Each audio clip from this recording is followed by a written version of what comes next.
is money, honey. All we talk is money. All we talk is money. It's like bees to the honey. Honey, money, honey, money, honey. It's the SOSCAST, baby. That's us. They're plotting for us out here. We out here. Welcome, welcome, welcome to the SOSCAST, only on Valuetainment, the #1 channel in the world for entrepreneurs. This is where finance meets romance, the sexiest, clearly, the sexiest financial show in the world. My name is Adam Sosnick. That's why it's called the SOSCAST. And you know what we're here to do, Nat. We're here for one reason and one reason only. We want to see you people out there get paid, laid, and do it your way. Boom. So we brought some very payable, layable people on the show today, even in the audience out there. I don't know about as much as on the stage, but we out here. Let's introduce our guests today. We'll save the best for last, Nat. Okay.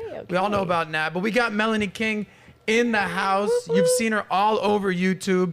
Content creator, relationship coach, expert, all the above, influencer, and a mother. Yes. And a mother. How many kids? 2. 2 kids. We'll discuss a little bit of that today. Tammy Torres is back. Yeah. Video vixen, entrepreneur, founder of, what is it, One Play at a Time? Yes. And that is exactly, you help youth get some play. Yes. What? We get What are you doing with the kids out there, Tammy? We make programs and make it happen for our youth. You and know? Derek Fay, first time being on the show, businessman, entrepreneur, CEO, 3F Management, I believe is your company. And just all around stud. I mean, you've seen him all over Instagram. You're very big on Instagram. And then again, I said last but not least, the baddie with a Jamaican patty. Stop. By the way, it's somebody's birthday today. Oh. Yes. And whose birthday is it? I don't know, some amazing woman. You just turned 21 for the 21 again. How many times in a row now? Just one time. You know, What are they you say talking about? forever 21. There's not forever 41. Forever No. 21. 21. 20 years later now. Yes. You look great. Thank you. Thank you. Tomorrow, we're going to be celebrating Natalia's birthday here because tomorrow will be your day. But Yeah. today, it's all about this crew right here. I like that. So, by the way, guys, let's have some fun. Yeah. Speak your Yes. mind. There's nothing that you can't say or anything you cannot say. We're going to have some videos. We're going to have some clips. There's some breaking news. We're going to have some topics. Here are some of the topics we're going to discuss today, and we're going to get right into this thing.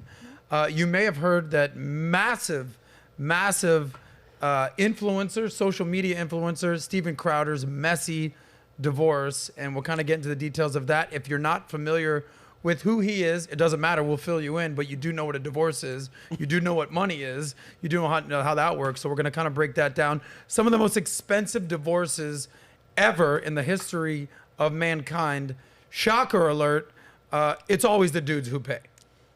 Shocker alert. So don't get offended out there. We do have a couple women that ended up paying, but it's definitely not in the top 10. Some divorce stats. We're going to have a debate over happy wife, happy life, or happy king, happy kingdom. We're going to have that conversation out there today. You have a clip on that you've done. We're going to talk a little bit about the stuff that you talk about with modern women. And I know you had a friendship with Kevin Samuels, I believe. Yes, I was. So rest in peace, the Godfather, the OG, the real one.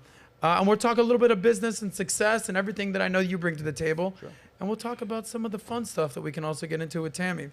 With that being said, if you have not subscribed to Valuetainment, if you have not subscribed to the SOSCAST, Nat, let them know what's going to happen if they don't subscribe and give this video a like. As Sos likes to say, if you don't subscribe to the channel, your mom's a hoe. Your mama's a hoe. I don't agree with the statement. I don't agree with the Some statement. people, we don't charge money to watch on YouTube. We don't charge you anything to be out here. But if you're out here just getting free game, free insight, free information, and you're not liking the video and subscribing, I think it's fair to say that your mama's a hoe. Yeah, so make sure you guys subscribe, like, comment, share, because you don't want your mom to be a hoe.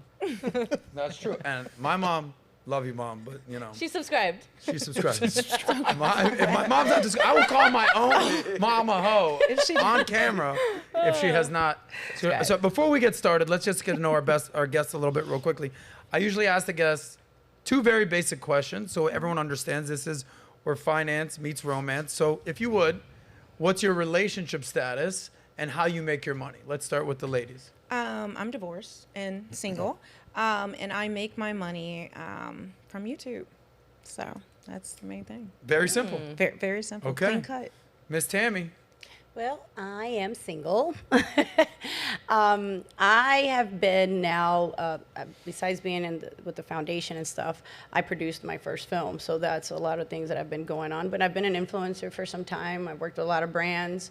And by the way, I'm moving back to South Florida to continue my real estate because I've been in real estate for a long time. I just wasn't practicing it in California.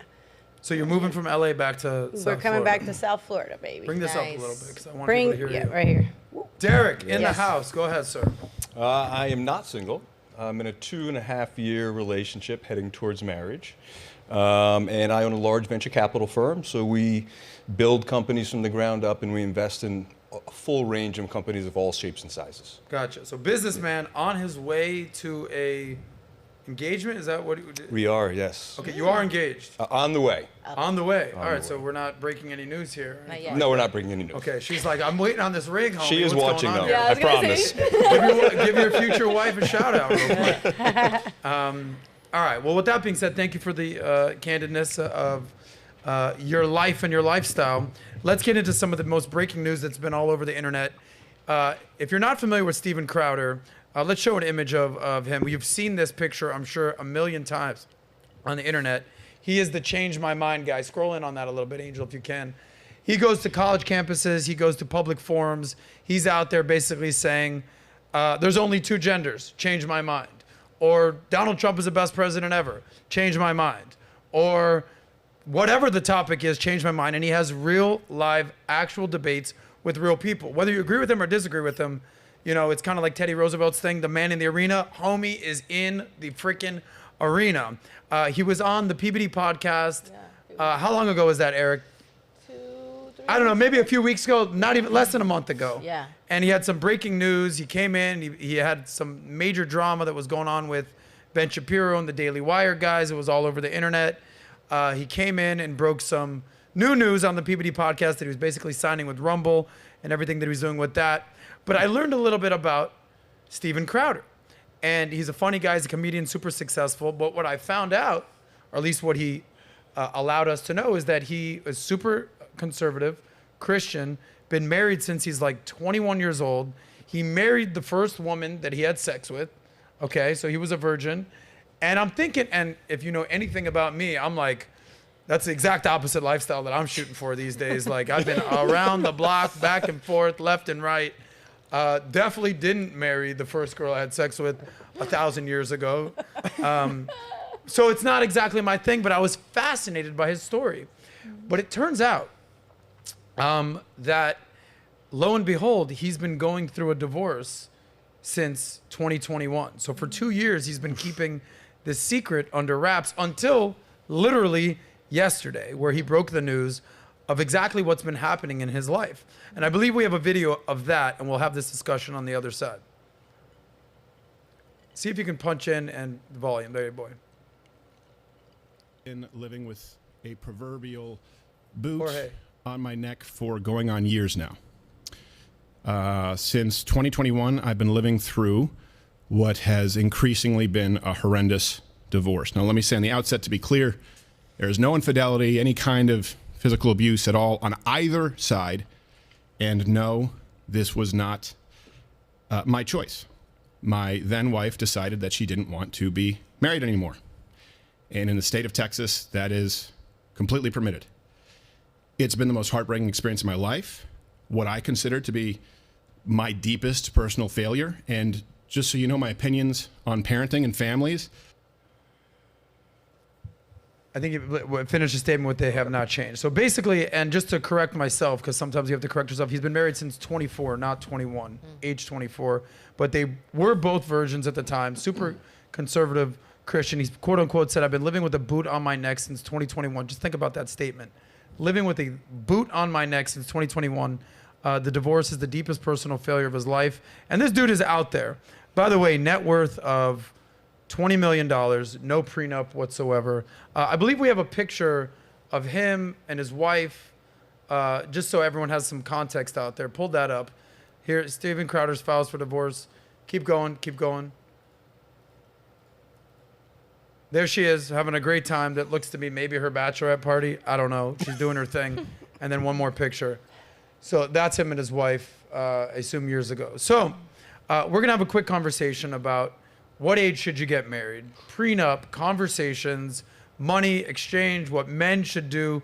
90+% of our audience is men, and they're here looking for advice, they're looking for game, they're looking for insight, but they love and appreciate beautiful, intelligent women.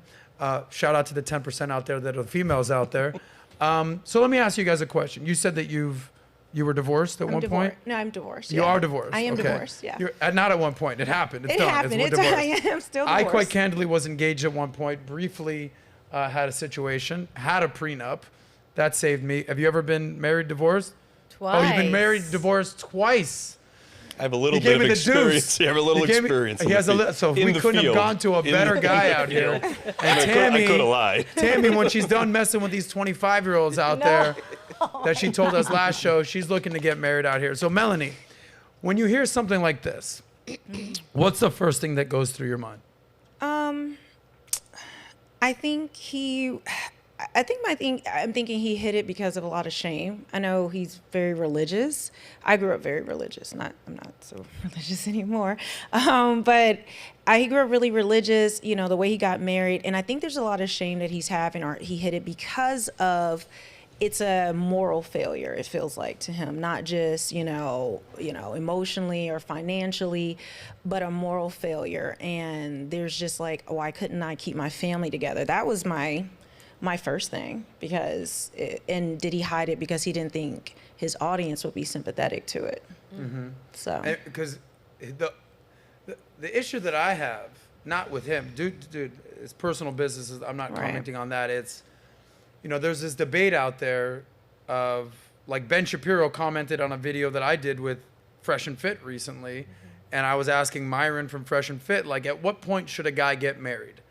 And his answer was, well, you should have 6 to 12 months of savings. You should be making at least $100,000 a year, basically improve yourself financially. And then also, when it comes to women, you should have sex with at least 50 girls before you tie down the knot, which is shocking and alarming at first, on first glance. But then I hear it, I'm like, all right, it's time for me to get married. Done. All right, great. Been there, done that. All right, cool. Check. All good. Someone like Ben Shapiro, Orthodox Jew, hears that and he's like, no, right, that's not something else. I would never. I mean, I had sex one time in my life. I got married. Super smart guy, but I'm not exactly going to Ben Shapiro for fucking lady advice whatsoever. You want political advice, that's where you go.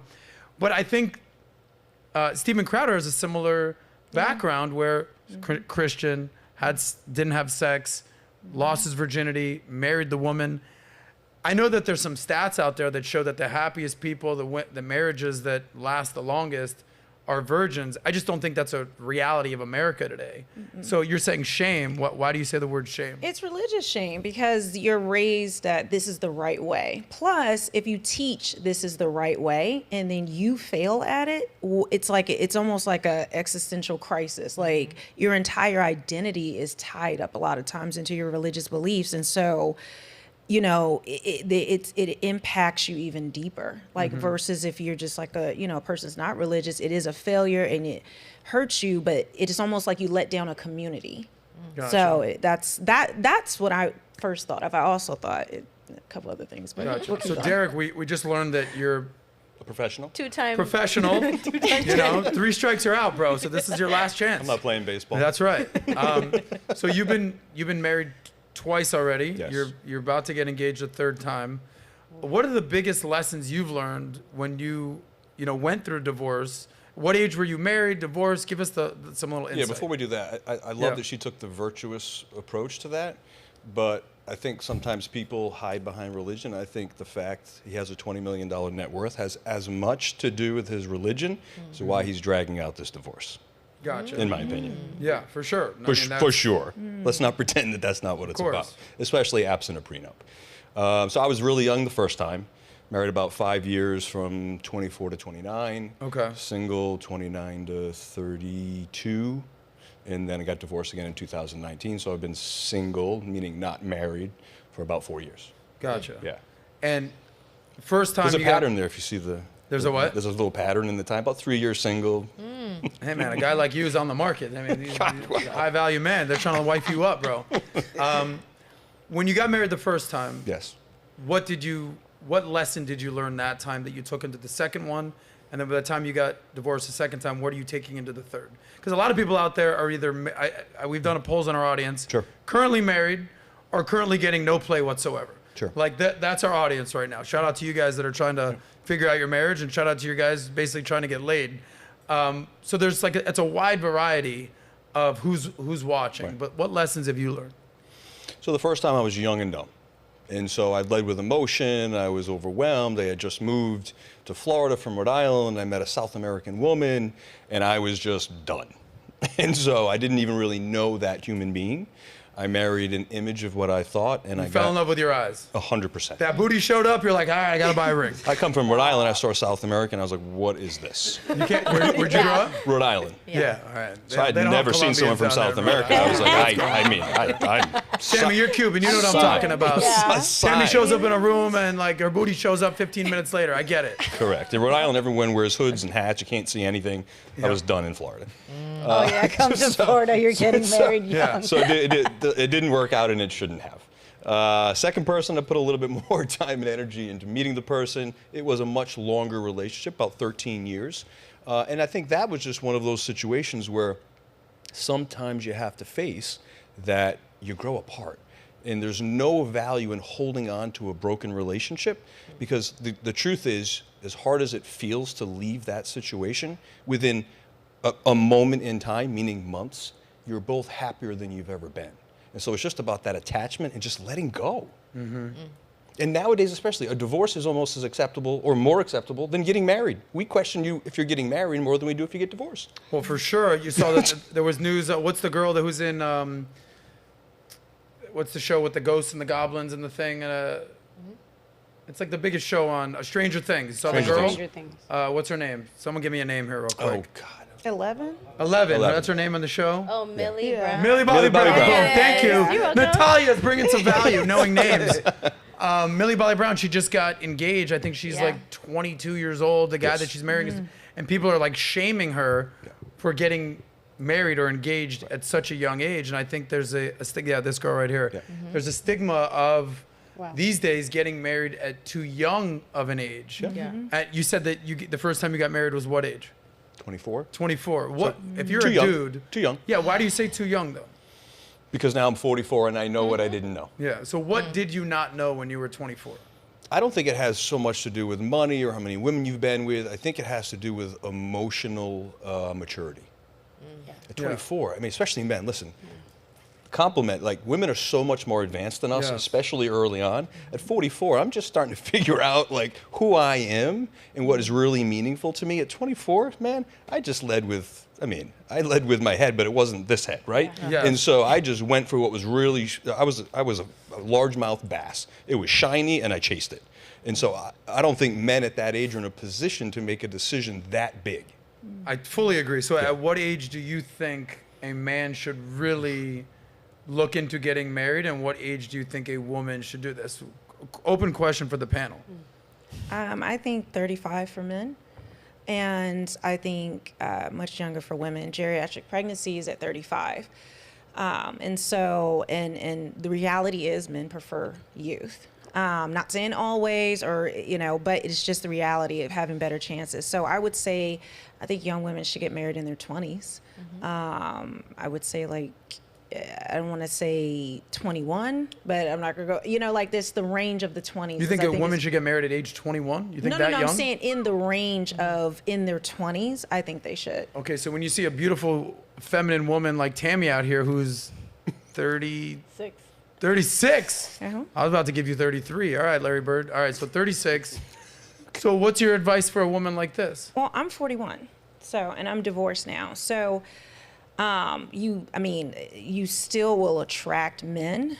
Just know you're playing in a tighter market. Like women, a lot of times as we get older, because we've been through things or we've waited so long or now we have this great job, we're making so much money, our standards go up. But a lot of the things that matter to us as women don't matter to men.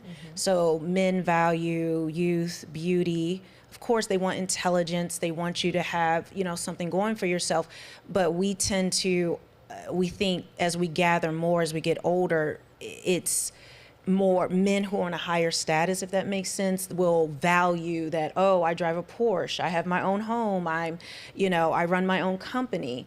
And the reality is if a man is high value, because usually as you get older, you want a man with higher value, that higher value man, he's earned where he is, but it's much easier for men to date a younger age. I'm not saying it's impossible the other way around, it does happen, but I think we know even historically, it's easier as men age, they don't really have a biological clock on them.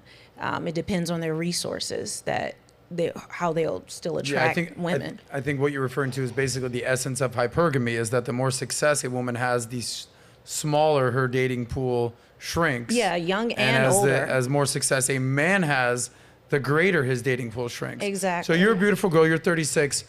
If you could go back in time and listen to her advice, I know it's hard to be like, yeah, I totally regret something. But as you're hearing this, is there anything that strikes a chord to you and say, all right, maybe this is what I was thinking, but now that I'm 36, I should have done this? What comes to mind?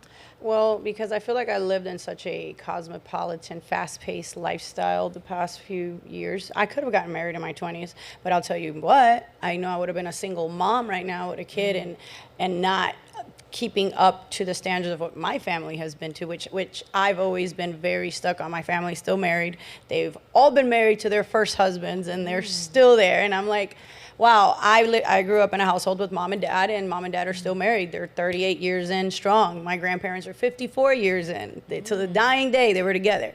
So also being Cuban and culturally, I've always wasn't into my own culture. So as you get older and you start realizing it all plays a big part in how much you last, religion, everything you think about, everything plays a big part that you do not think about in your 20s. And if I would have done so in my 20s, I would have just been a younger girl under the umbrella of this powerful man that I probably would have never got to do the things that I was able to do now. As a woman now, I feel more confident. I feel more, I can stand on my own 2 feet. I don't have to depend on a man where he has to tell me what to do or whatever. I have more, my standards are a lot more, obviously. And obviously now I look for a partner that we could both complement one another.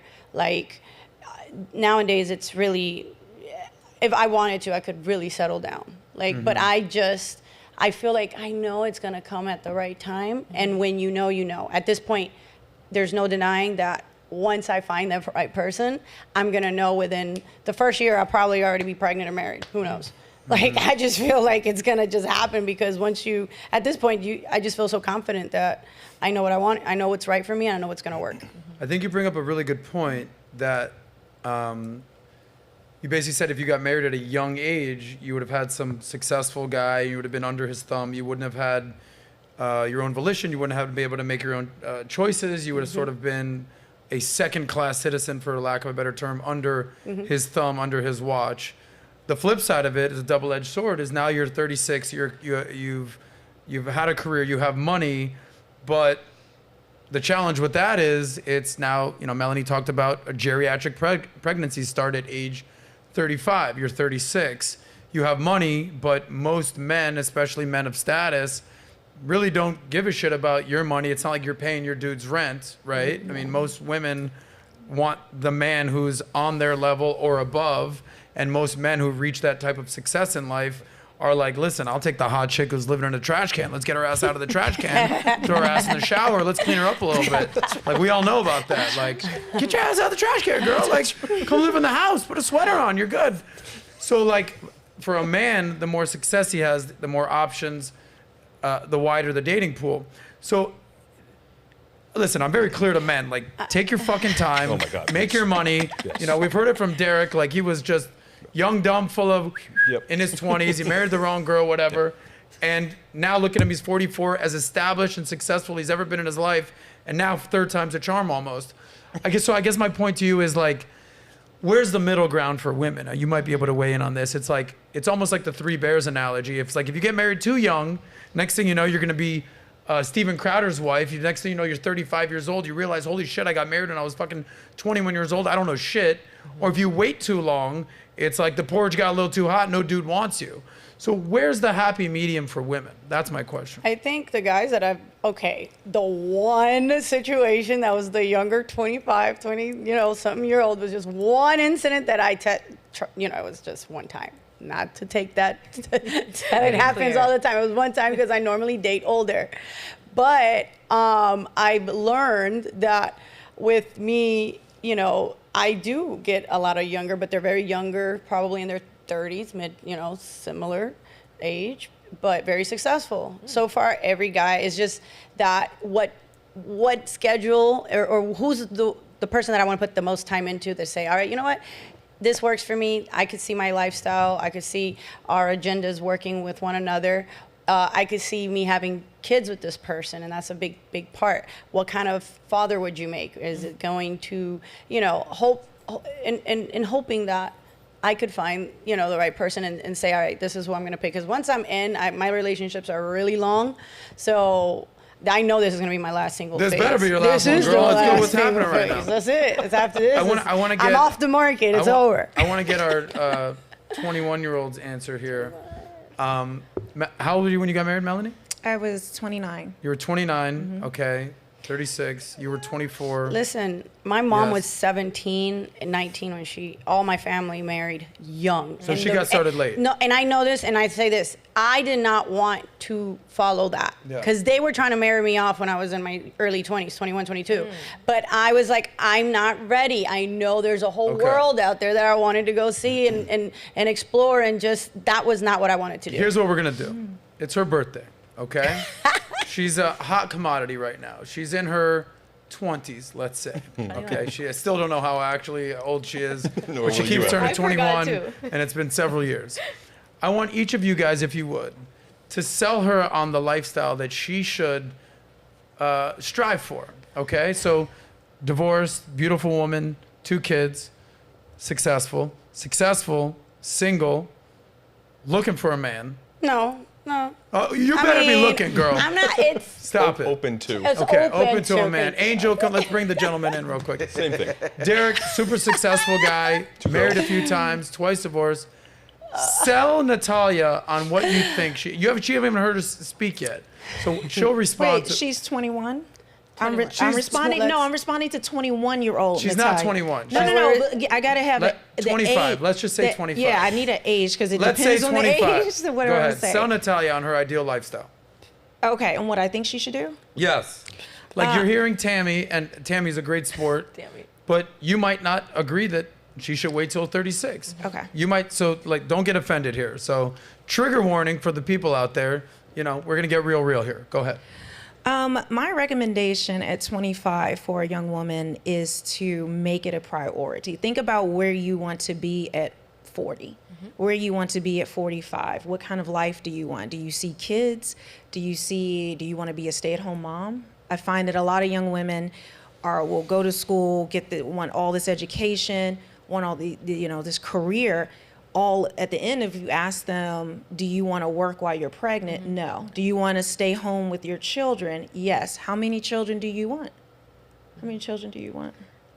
Just put a number out. It has to be your number. 3, but I could do I would like 4 maybe. Okay, so let's put it 4 if you were. Yeah. So if you would have your education that you've paid for, probably in debt with, you've gone to get a job, but your ultimate goal is to be a stay-at-home mother.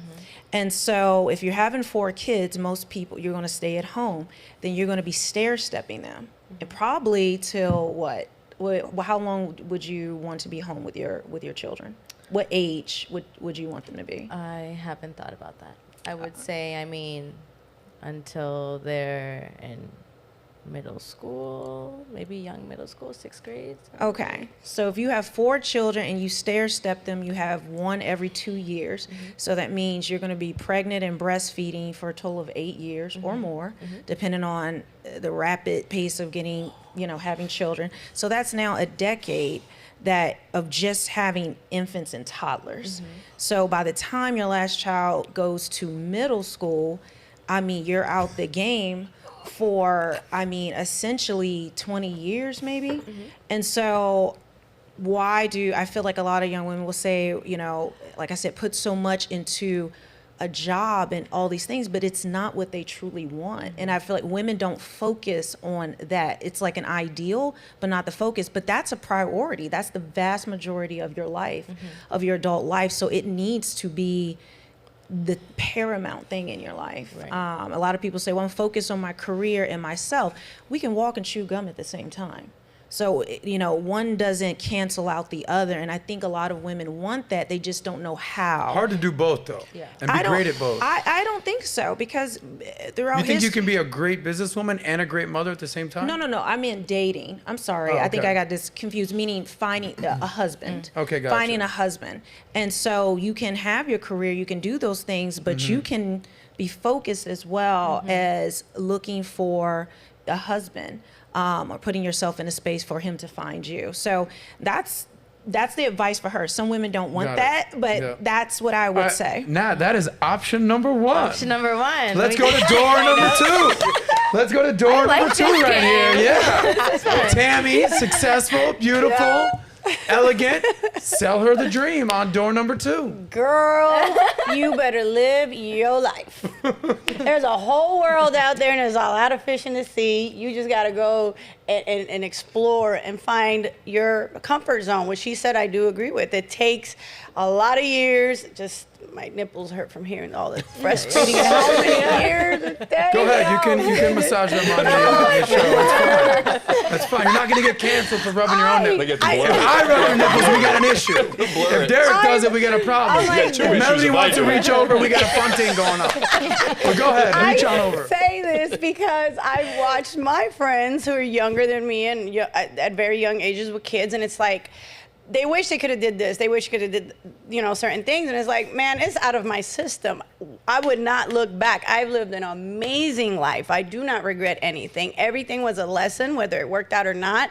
Everything it happened for a reason to make me the person that I am today and the strong woman that I am now. Now I would know how to have a relationship. I know how to balance my life. I know what it is I need to work out a functional relationships for both male and female, like on both sides. I know how men are because I've been on both sides. I feel like I've been in these worlds where it's like I've seen what's out there and I see what married men do too. I mean, it's hard to, you know, I don't think about that, but What do once married I'm in, men do, too? both, all of them, all men. Like, I'm not saying it's a Don't bad say or good all thing. Women men. too, but Wait a minute, what do we do? Statistically, men and women cheat at the same rate. yeah, that's what I'm saying on both sides. Is I've that seen true? it. Yes. Statistically. It's like I don't know if that's a it's statistic. like a 3-point difference. That But was- does more? statistically, They men cheat and the same? women cheat at the same rate, a 3-point difference. So Well, they're you doing know the what? exact same thing. Next thing you know, But Steph Curry shows up, men we're up tend to be- three-pointer, Men done. tend to be more honest about it because it is more socially acceptable for men to cheat. It is, he's just considered a philanderer and all of that. But a woman, if she cheats, she's degraded. It's like a societal embarrassment of a higher degree.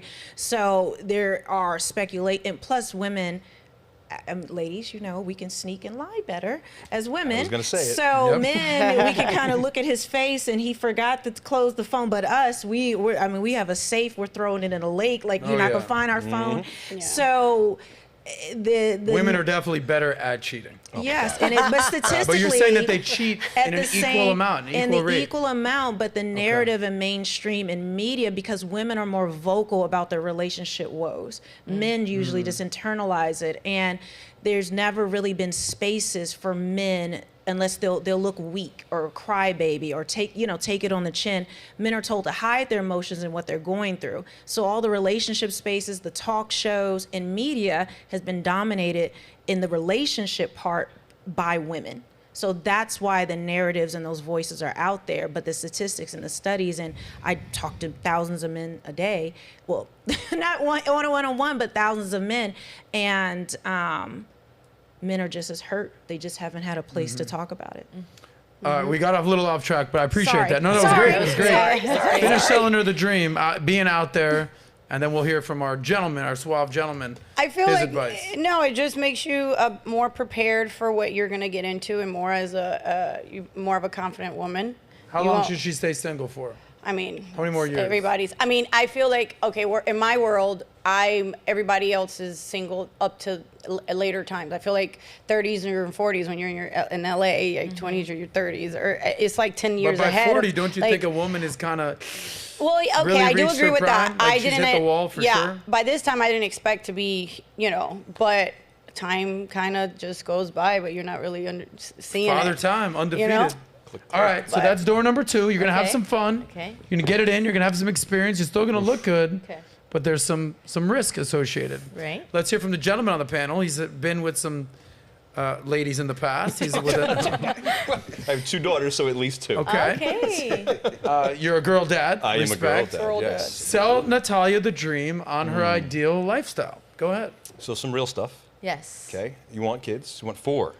If I could have 4, I would like 4. I'm okay with 3. Okay. I'm okay with 2. Okay.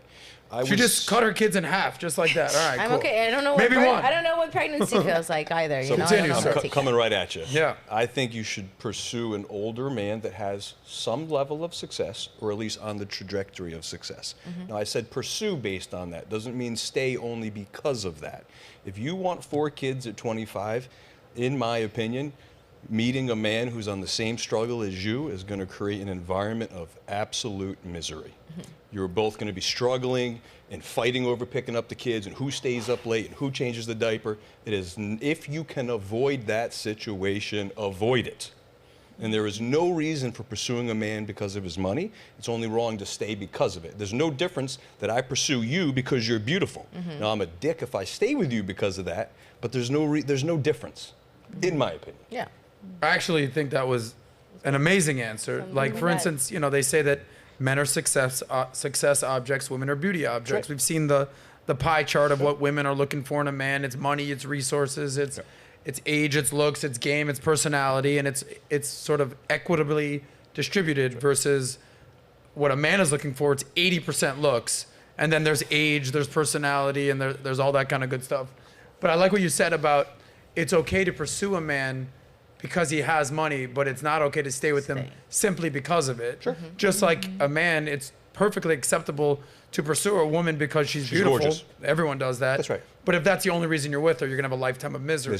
That's why I said avoid just dating tens. Yep. So when you say that she should pursue an older man, what do you think is an ideal age difference between a man and a woman in a marriage? I don't think it's so age specific, right? I say Yeah. older because typically a 25-year-old is not super successful. I don't mean go look for a 60-year-old man. Yeah. Yeah. Pursue, so let me rephrase that. Yeah. I say older because I inherently think you'll be older. I just think anyone of any level of success. It doesn't mean they're a multimillionaire. But listen, if they're on a trajectory of success, Yeah. and I actually have no issue with you saying, I know that guy's worth $20 million and I think I'm sexually attracted to him, I'm going to go check out that opportunity. There's nothing wrong with that. There's nothing wrong with that. Because he also has the option to say, get the hell out of here. Yeah. Yep. Yeah, you go find you a real old man in a nursing home who's got $20 million. Listen. You get on his life insurance plan. Listen. Boom. Can we- Old man River. You just became young man River. Can we talk Done. about how much I hate? So I live in Naples. Yeah. It is. Oh, that love is- the Naples. state bird is the gold digger. Yeah. Okay. Yeah. Okay.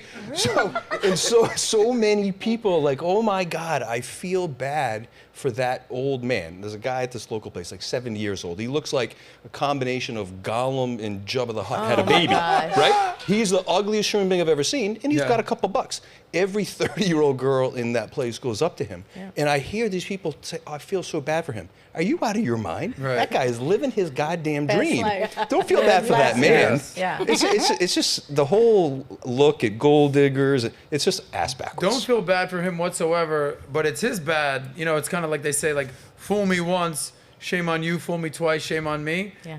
Prenup, holla, we want prenup. So we're going to, in a second, discuss the most expensive divorce settlements.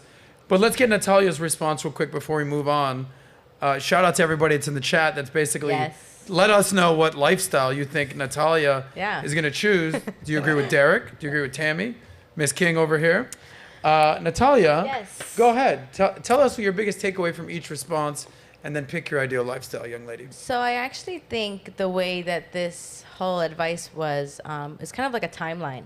I think going through each of these phases are very important as a woman. I think looking at Tammy, that point of like living your life, experiencing the world and meeting people, you know, like that builds a confidence in women that, you know, that will have to, that I feel like doing those things will shorten the amount of time that a woman who doesn't do it will have to do it. So I think that's a very important role for a woman is, you know, in your teens to your 20s, that's the time that you should be that outgoing, talk to people, network. I think that's a very important characteristic. Now, however, as you age, you know, as a woman, because children is something that I do want, you know, then it comes to what, you know, you said, because it's like, all right, well, if I do want to have kids, you have to consider who are you looking for, right? What kind of life do you want? I loved that you mapped out the timeline. So you're going to be pregnant for about a decade, and your kids are going to be getting like milk. By the way, you got to appreciate that. That is so important. You said you never even thought of that. I love that. I thought you that was never thought about yeah. that. You got Tammy out here rubbing on some titties out here. And she's like, So she's the first time breastfeeding. I'm ever like, hearing that. breastfeeding, yeah. So I think that's super crucial and important to like map those things out as a woman, especially in like the youngest times of your 20s, because if you do want kids, you know, as you get older, you know, the likelihood of kids is a little bit less.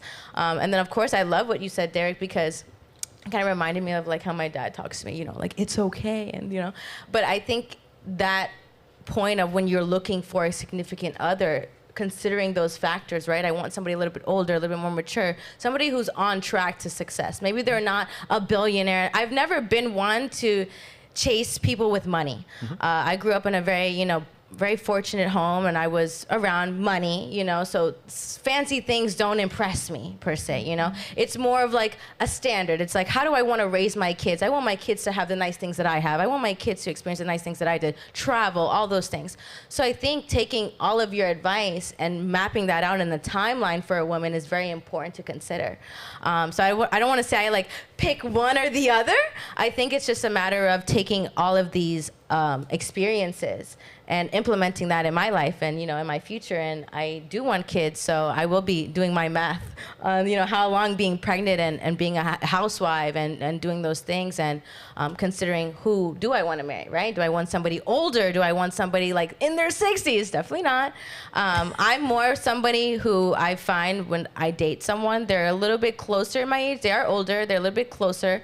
But they're more on that route of success. They're not oh, he's balling out, he's rich. Like those things that honestly, I look at as kind of a red flag when men are too successful in a way. What? You think it's a red flag when a guy is too successful? I think when you're dating, only because you, as a woman, you're like, okay, well, he's definitely a hot commodity. He's going to be wanted by many other women. Hell yeah. Yes, correct. But you also have to consider, do I want to put up with that? For example. You're not trying to compete. It's not even, I'm trying to compete. I'm trying to think like, okay, you see like these rappers, right? And they pull these girls, right? And it's like, That's where you're going, rappers? Not CEO, not entrepreneur. No, anybody, rappers. Yeah, you're with the rappers. CEOs. I might agree with the rappers. But listen, Hey, as you Nat. see these people, one day I'll tell that story. Go ahead now. As you see these high value Rappers. men, rappers, athletes, all these, you have to, as a woman, you know, like, okay, people are going to be chasing this man. People are going to be, you know, so you have to consider like,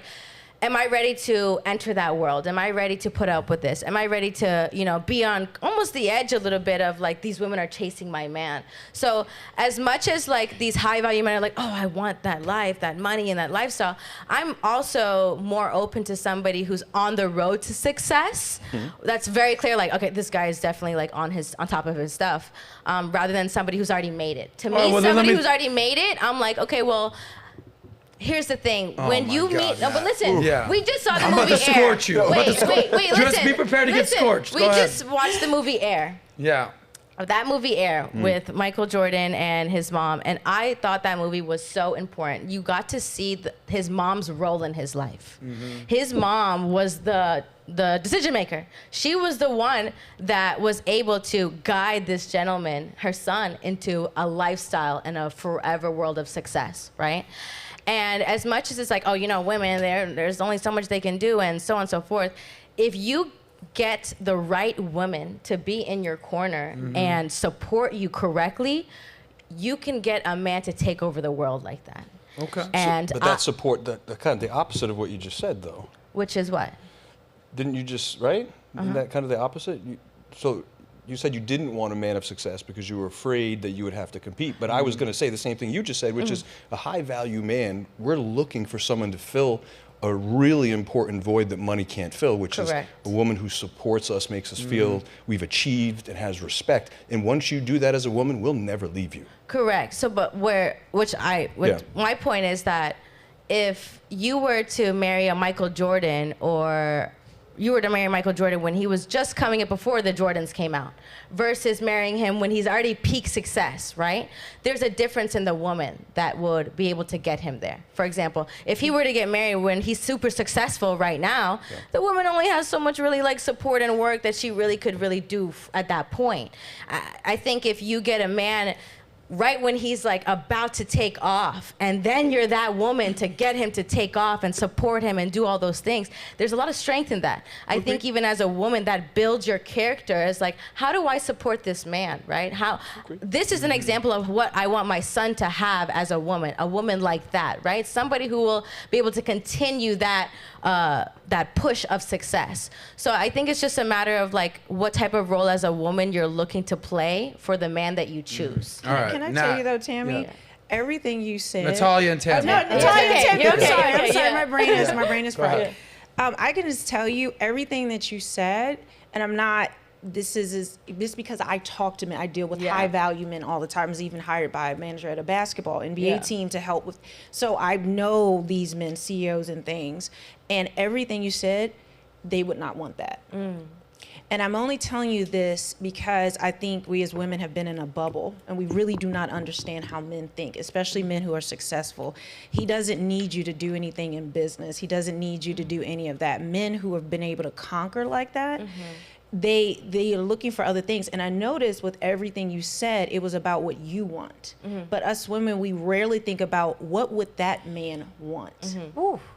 And so when I talk to women, I'm my goal is to help you kind of recalibrate a little bit so you can have that balance in your mind, because we'll say, well, I want to have all this fun very young and I want to live this life, which I disagree with, because you can still do that with a husband. Correct. Nothing says you can't live this life. You have companionship.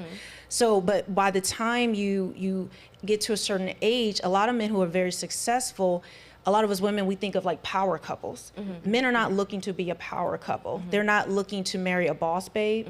They're not looking to marry a woman who's great in her career. They'll go get the girl off fries at McDonald's. The trash can girl. Right, because you know why? Because she's feminine, she's sweet, she's unjaded, she doesn't have a bunch of trauma, a bunch of baggage.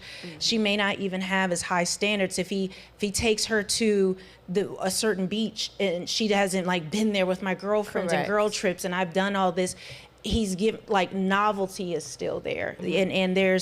And then, you know, we can get into other things, but I would just encourage you to think about, what does that man want from a woman? And if he's that successful, what are the women around him that you are competing with? Correct. Because we're all in competition.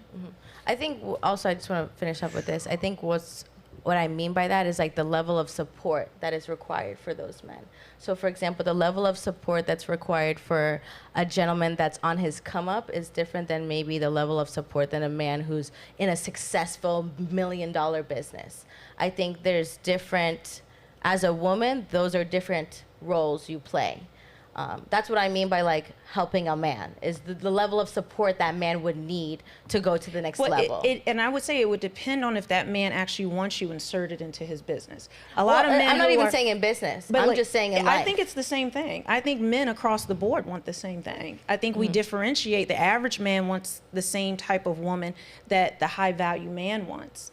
I talk to them all the time. They want the same thing. Now, the high value man is going to get the higher in looks, because that's usually, and they usually get more femininity at a certain level, because women try more because they don't want to lose a man with those assets. But men across the board, who they are intrinsically, biologically, they all want the same exact thing. But I'm sorry. This turned deep. Listen, Natalia. So sometimes. So we're about Michael Jordan. You want to? I'm trying not to dunk on you right now, but here's the deal.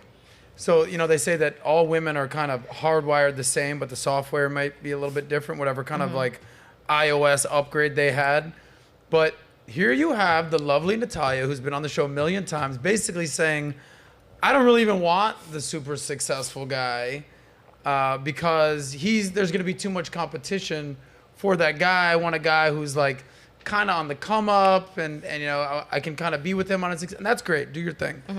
But this is what I often say is, don't even listen to half the shit these women say. Just watch what they do, okay? Because they'll tell you one thing, they don't want a successful guy. Next thing you know, they're dating a successful guy, and oh, you know what? I want my guy to be super sweet and super. On your level Woman, a man is of talking right now. It depends on your level But what I'm of saying success is, you determine. this is why you need to focus on what you can control, and you know, women, because they are Mother Earth, they give life, respect to the women out there. They have what is known as hormones and emotions. And their emotions are fucking gone with the wind. One day they're crying for no reason. One day they're laughing. One day they're happy. One day they're not happy. It's just like, that is the beauty and also the ugliness of being a woman. That's the sad truth, is that their emotions are going to be basically like a ocean, and just you need to be the rock while the emotions crash into you. So with respect to what you're saying, don't listen to anything Natalia just said. Make your fucking money and bring as much value to the market as possible. But I never said not to. And you can have as many options as you want. So when some girl says, you know what, I don't really want a successful guy, it's like, all right then, chick, you're out the door. Let's go find someone that actually fits this box here. And this is the problem. Like you used Michael Jordan as an example. Well, here's what happened with Michael Jordan. To use your analogy, I don't want to be dunking all over you. It's your birthday. I love you. Oh, okay. But you know what happened? He was young, rookie. He met a girl, Juanita. Juanita took half his shit. Yeah. Okay? Because he was just naive to the game. That was Michael Jordan's wife. Next thing you know, he married a girl from Miami, I don't know, maybe 10 years ago. Is she Cuban? I She's think a it's Cuban girl, yeah, exactly. She's Cuban. Do you I think saw, he yeah. learned his lesson from the first time around and got a prenup?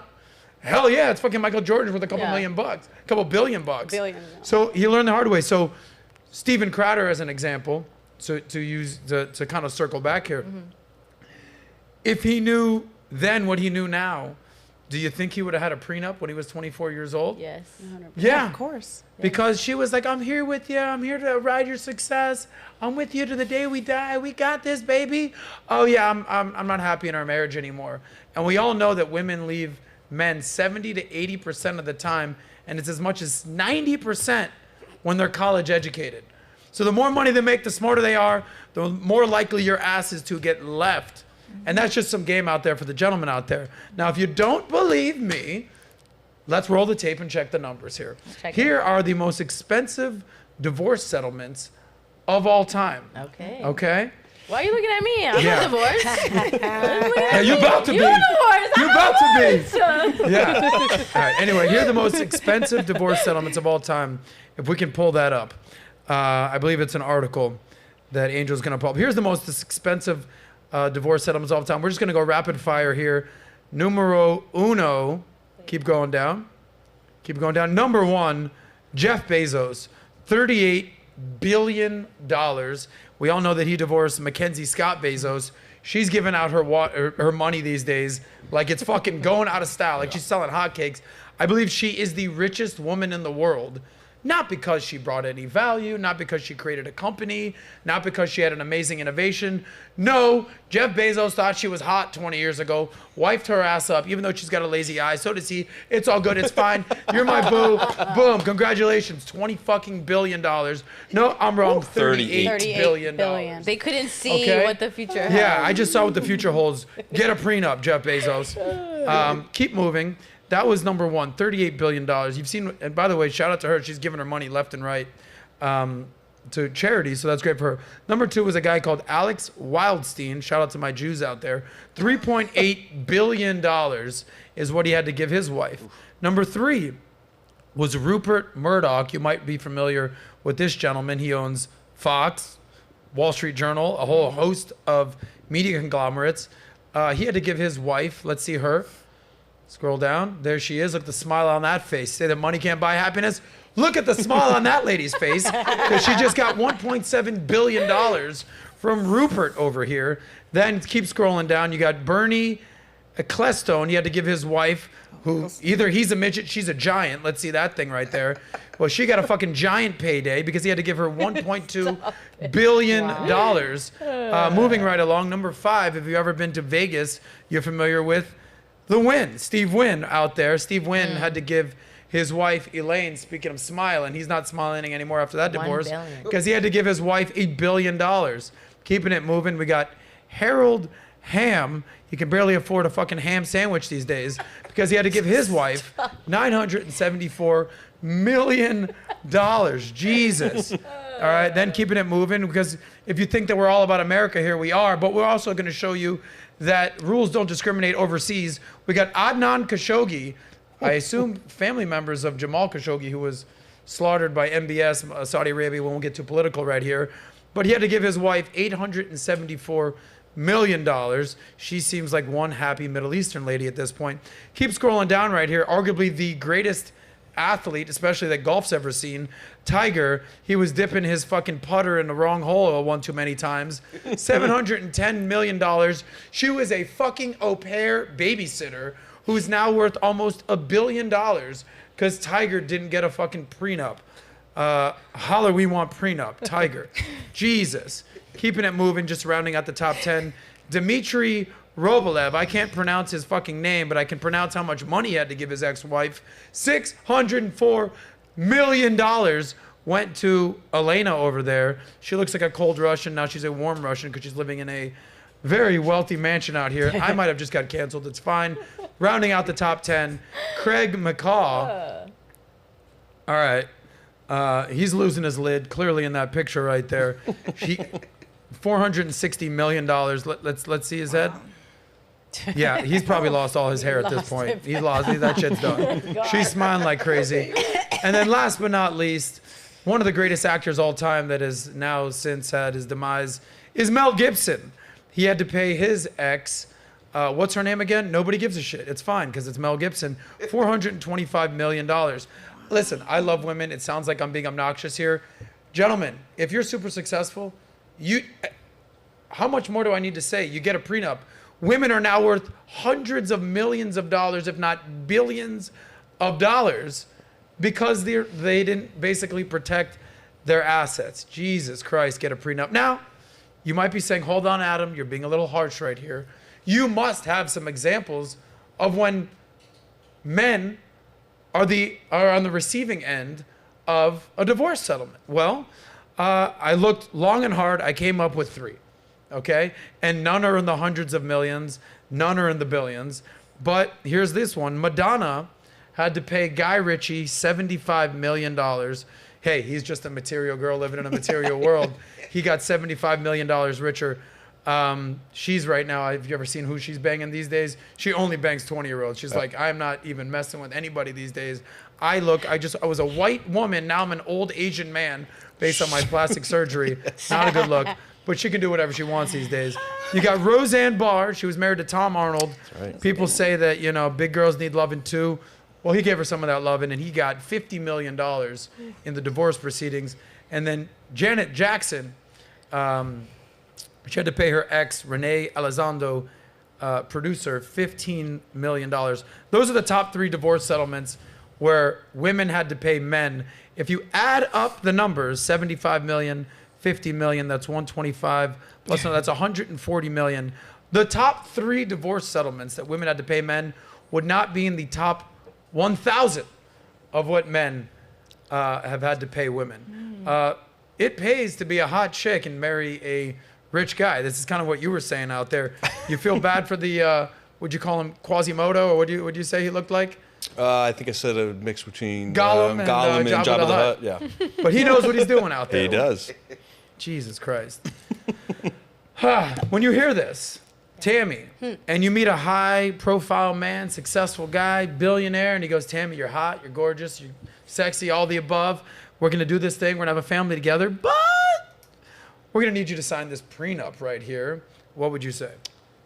It depends on I don't know. Okay, I next. guess. Who's the next wife? Okay, it was dependent for her. All right, we got our next No wife. woman wants a prenup. Let's just be honest. Yeah, let's we're not, not let's gonna not talk. agree right away. Like, I mean, take it from me, from my past experiences. I've dated very successful men in the past, and kind of going back to what Natalia says and everything, I feel like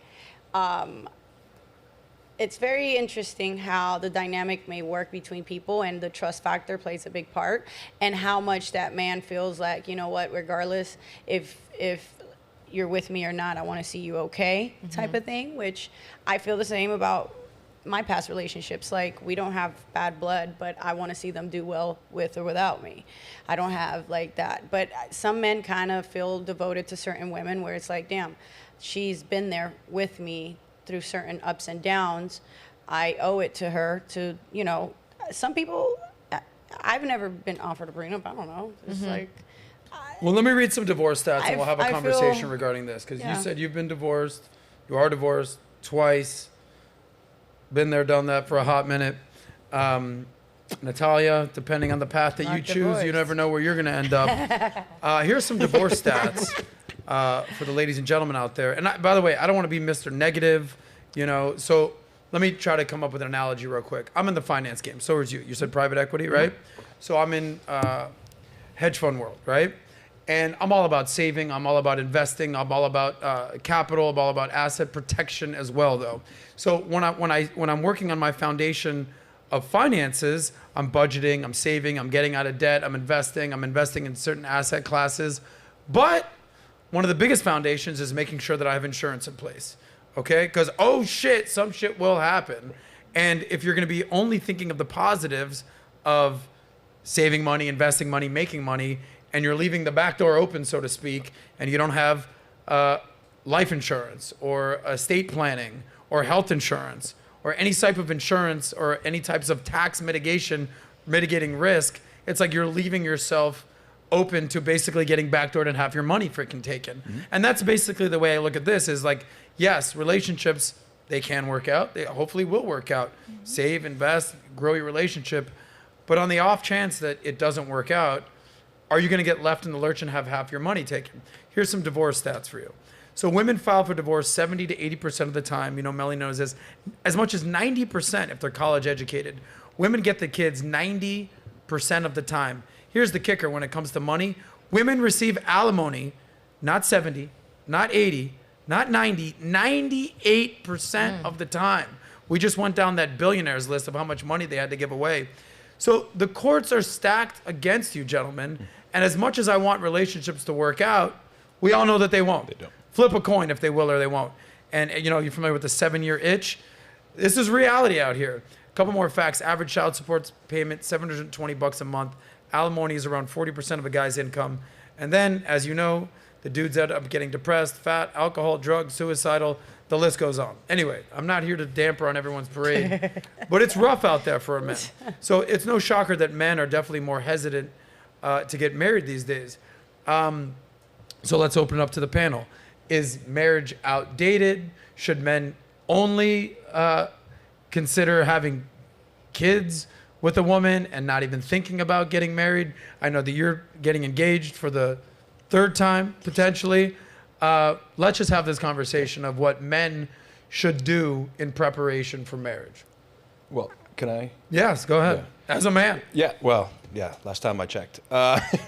So I actually think that women look at prenups ass backwards. And so Yes. I'm going to say something maybe controversial, that I think every woman should want a prenup. And here's why. If you're dealing with a man of wealth, a couple things have occurred. They've been through this. They have information you do not have. So someone with that type of information could structure trust and all of these things and say to you, honey, of course I don't want you to sign a prenup. Yeah. And then you think you're secure. And then when you go to divorce them, they don't have a goddamn thing you can take. Yep. Have you So- seen this story with the soccer player? Yeah. Well, it's who a allegedly had the all his perfect- money That's right. Yes. and Perfect giving it to his mom. analogy. I don't even know if it's Yeah. true or not, Yeah. but it's It's common in that we use it culture. as an anecdotal story that, like, Anecdotal, listen, right. shit's possible out there, But right? men can structure trust so that I can have $1 billion and not have any net worth at all. broke as shit. That's $1 billion right. over in this account That's right. overseas. Honey, I got 2 nickels to my name. 100%. So Yeah. women should use a prenup as a way to secure what they are going to get. I think it's advantageous to do that. Then you get to have real conversations. I think it's disgusting that a woman gets $38 billion. That being said, I have 2 daughters, so believe me when I tell you, I believe every woman deserves for their life not to change, and that may be millions of dollars, but it's not billions of dollars. So I think that the way women look at prenups is kind of broken.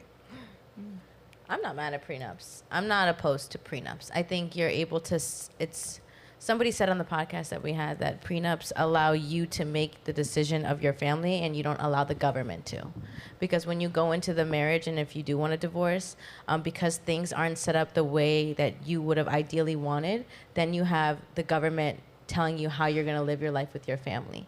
I think the view of prenups, especially to a woman, like you think of that, you're like, oh my God, no, like I don't want to set in place and just in case he leaves me or does whatever, like I'm left with nothing. I understand that, but there's so many different, and we had the attorney on. Yeah, the lead attorney. Yeah, of there's course. so Shout many out to different him. types of prenups you can have. You can have a prenup that expires over time. You can have a prenup to set up for you. Like, I think it is very important that women do prepare themselves for that new level and journey of their life with a man. Now, of course, ideally, as a woman, you would want your man to naturally take care of you if that was a decision that was made, right? As a woman, you're like, you love me, right? Like, take care of me if we're not together. But at the end of the day, you can't guarantee, and I wouldn't rely on everyone else for the life that you want. And that's right. Let me ask Derek a follow-up. So you gave advice to the women out there. You're basically saying, no, I would actually advocate for you getting a prenup. Yeah. Give advice to the men out there. By the way, did you have a prenup the first time, the second time? Okay. Oh. Let's get real here, Derek. We're getting real. Yeah. I'm being honest. The first time you did not have a prenup. Neither. Okay. Did you have any money that by the time you got divorced the first go around? Yes to both. Okay. And then the second time, I assume you started to make some money. I was a liquid multimillionaire at 22. At a young age. Shout out to this guy right here. Holy shit, we're gonna follow up on that. I got started So- early. Did you have to Guess I paid in both cases. straight up? Yep. So what was that feeling like? So I took a different approach, which is why when you played that video, it felt very icky to me. Which video? Ask Me or Ask Oh, gotcha, You yeah. Prove Me Wrong. About Steven Yeah. Crowder? Yeah, Steven Crowder. Take some accountability, man. Like, you're as much probably to blame in this divorce as anyone else, and you're making a choice to drag this divorce out. So for me, when it's over, it's over. It's sad. And now I feel as a man, I have a responsibility to the woman that I spent time with and decided to marry. I feel I have an inherent responsibility. So for me, I don't want to spend the time and energy of dragging a divorce out. Try to end it as amicable as possible, because even if you're paying a little bit more by just saying, let's get to a number, for me, give me a number. All I want to make sure is I have equal access to my children. I'll pay that number and let's be done. Some men, and I've told this story, about you're out of your goddamn mind. And my attorney even said, you probably paid 30% more. And I said, maybe, but I saved myself 3 years of turmoil and my kids being upset and the mental anguish of going through it. So for me, it was the best process. It was done in months. It was amicable, and it was healthy and done. Gotcha. So what's your advice for men out there who are getting in a relationship, getting married, have money? You know, we have entrepreneurs galore watching this. Yep. What's your advice for them regarding marriage, prenup? Like when we talked about with the lead attorney, he gave 3 pieces of advice.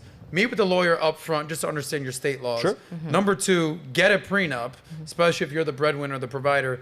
Number 3, and this is very much the overlooked one, is before you go down that path and go down the aisle, do a personality test. Make sure that you guys are actually compatible. Like, for instance, you said the first time you got married, it was all basically a visual situation. That's It wasn't exactly compatibility. So what's your advice for men out there? I think, I don't know about the whole personality test. It's a great advice, but in a bubble, who's ever going to do that? I mean, it's just not going to happen. Hey, honey, can we get a personality test to see if we actually are vibing with each other? There's millions on the line. You better believe you should take a test or Listen, you something. son of a bitch. Right? If you don't know, then I'm out. Yeah. Listen, I think it's a healthy conversation to have, but I'm going to say something that's important. If you're a guy that says, I'm getting a prenup so that bitch doesn't get a penny ever, you're a piece of shit and you're a douchebag. That's my opinion. Yeah. If you're saying let's lay this out so that in the worst case that we're not together, I ensure that you're okay. And by the way, you're going to have input on what those numbers look like. I think that's a healthy approach to things. Yeah, I completely appreciate what you're saying, is because if you're already going into a marriage like this dumb bitch ain't getting half, it's like, relax, buddy. Like you haven't married her yet. Like you should have a little bit of like grace and gentleman qualities for the woman you're marrying. But you should also go in very clear-eyed and level-headed of like, look, especially if I'm a man of means, you know, it doesn't take a rocket scientist to realize half of all marriages end in divorce.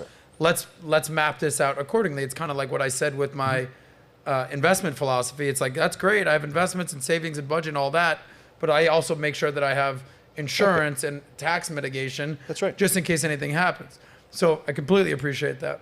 You've been through this situation. Speak to the ladies out there, speak to the men out there. What should they be aware of? Did you have a prenup as well? I did not have a prenup.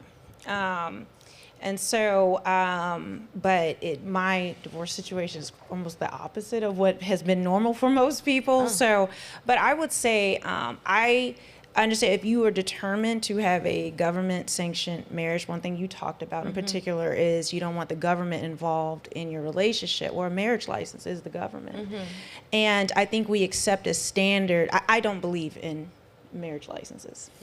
Historically, they were actually to prevent interracial marriage. So that's how they began in this country. Before that, you would just go get married in a church or whatever, and you would tell the state that you're married. So it was actually part of our history that I don't think we should keep perpetuating for that reason. But another reason is I think there's so many alternatives today. Like, why do you have to have a marriage license to get married? If you choose to do, I mean, we just accept it because that's what everyone does. Just like everyone accepted, you go after high school, you must go to college. But as we can see, as times and things have evolved, people are learning how to make money and seeing, especially men are dropping out or not attending college at alarming rates. So men have usually been kind of free thinkers when it comes to things that go against their own selves. I think women, we actually tend to do more things that go against us institutionally. That's a whole nother topic. But so there's so many alternatives. Marriage is a business. And a lot of people want to get married in an emotional state. It's about emotions. Most people don't understand there's 8 stages of a relationship. And the majority of people in this country, in the West, get married during the honeymoon phase. And not during and then the power struggle begins.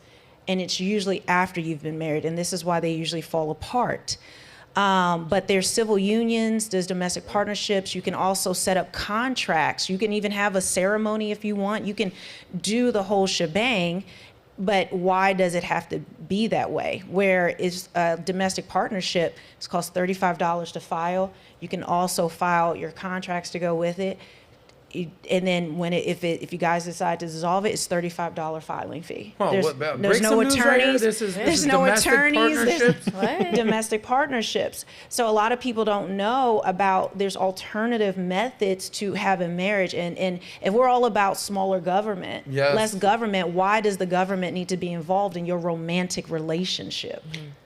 So for me, it's, and I know a lot of women will that's why I always bring up how marriage licenses started and why. Because I think a lot of women are like, well, I have to get married. Well, let me teach you the history of why the marriage license itself. Yeah, break this down real quick, just if you can kind of sum this thing up. What it was, what it can be. Please, if you would, just confine that. So it's, so you have the marriage license, which is a blank contract. It's like a blank check. There's no rules, there's no stipulations, there's nothing to go with it other than your emotions. And so what else would we do in life where we sign our entire life away, all our finances away, and we don't have any rules to the game? So if you are going to do it, absolutely, you need a prenup. But prenups can be overturned. And there are a lot of cases where that has been happening. So it is not a fail-safe. So that's why I say I think people need to start thinking of marriage in an alternative way and take the government out of your marriage, of your union. And then what does a domestic partnership do? So there's a couple different, you can do a domestic partnership. This means the government recognizes you as a civil union. So like as married. married, and a lot of the same benefits of being married, but it's $35. Well, it depends on your state and county and things, but you just pay a filing fee to just file that. You can actually work out with an attorney, you know, like I think people should have a parenting plan before they have children or when they find out they're pregnant, in case you guys split up, before feelings get in the way.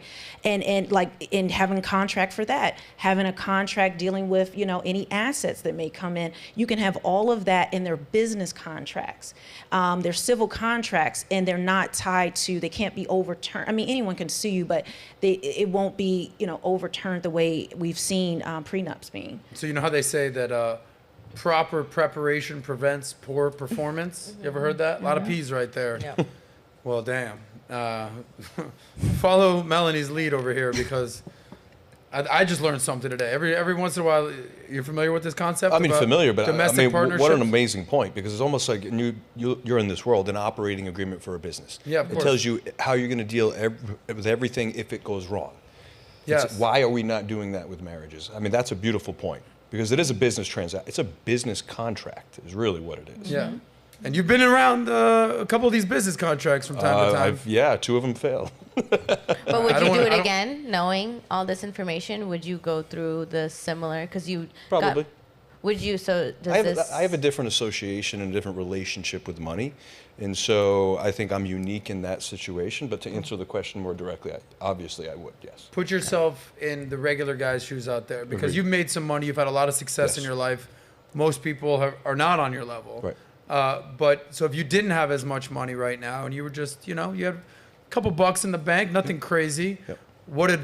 how much different would your outlook be at that point? I could argue it both ways. If you don't have anything to lose, then you don't have anything to lose. Yeah. Okay, let's take the extreme cases out there. You're broke as shit, you have no money, buddy, you're lucky you have a girl, let's get that guy out of there. Number 2, you're a multi-millionaire, and you know, hey, here's a couple $1,000,000, keep it moving, baby. Let's keep those extremes out. I'm saying you're a successful guy, maybe you've got a couple $100,000, you're On the working on way a up. business, and you know, maybe in a few years you're worth $20 million That's right. like Steven Crowder. What advice would you then give?